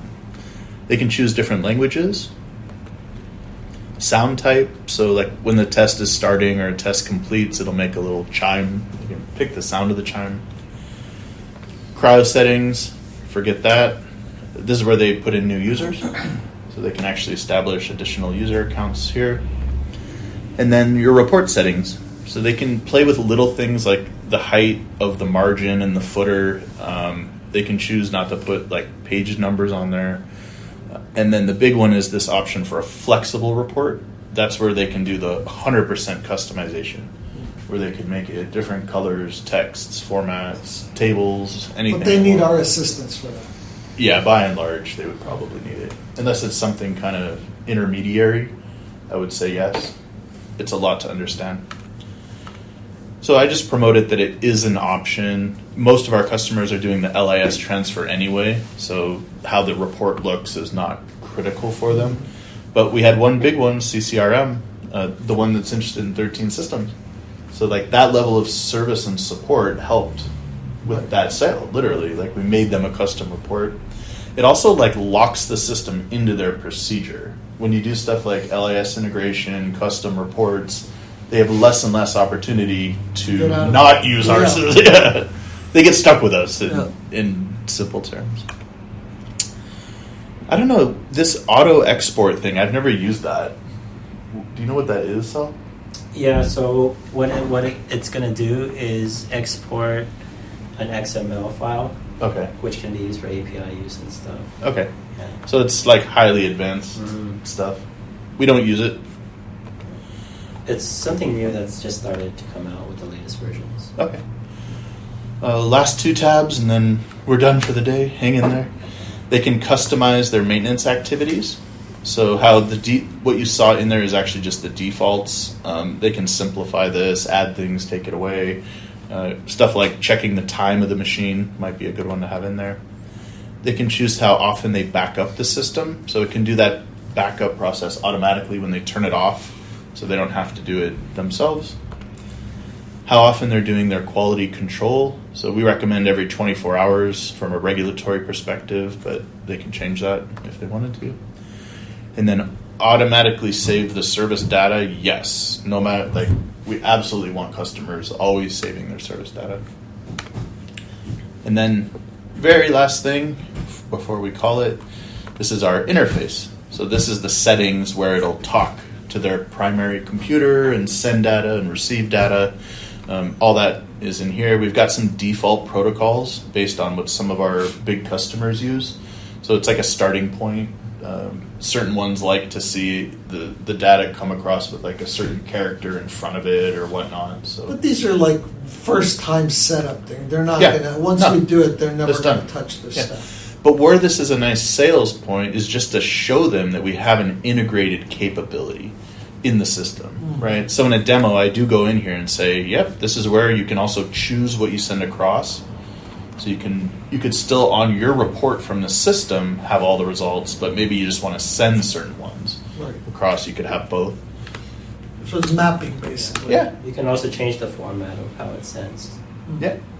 Yep. And when you're done with the use of the device for the day, Yeah. do you shut down the computer and the device? Yes, we do recommend at the end of use, turn everything off so it'll get that fresh calibration the next day. Uh-huh. Also, like any computer, it will build up cache over, if you leave it on for months Right. at a time. It is Windows. It's Windows, yeah. Stuff's getting like built up in the memory and stuff Right. like that. Yeah, so to turn it off, really simple. You would just exit out of the app But this doesn't turn that off. and no. So I just manually shut this down. And then as long as you're not in the middle of a test, that's the only time it can be a problem to just turn off the machine. So right in the middle of a test, don't turn it off. I've seen that make it wiggy before. So should you turn that off before you turn this off? It doesn't really matter, but if you turn this off first, you'll get an error message there because it's not making the connection. So customers go, oh, I got an error message, but it's just because... We always recommend that the SQA-Vision also says ready for testing before you turn the PC on. That way they don't try to go in the Vision application so fast. Oh, So turn this on first, let Wait. it go through. Yeah. okay. I'll show you real quick one last thing. Just if I try to open it when this is turned off, like the error message you'll see. Kind of basic troubleshooting.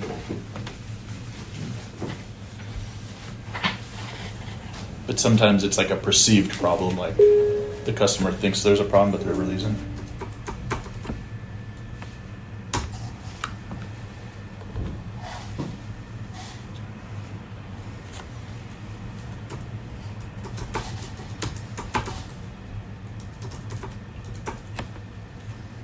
T.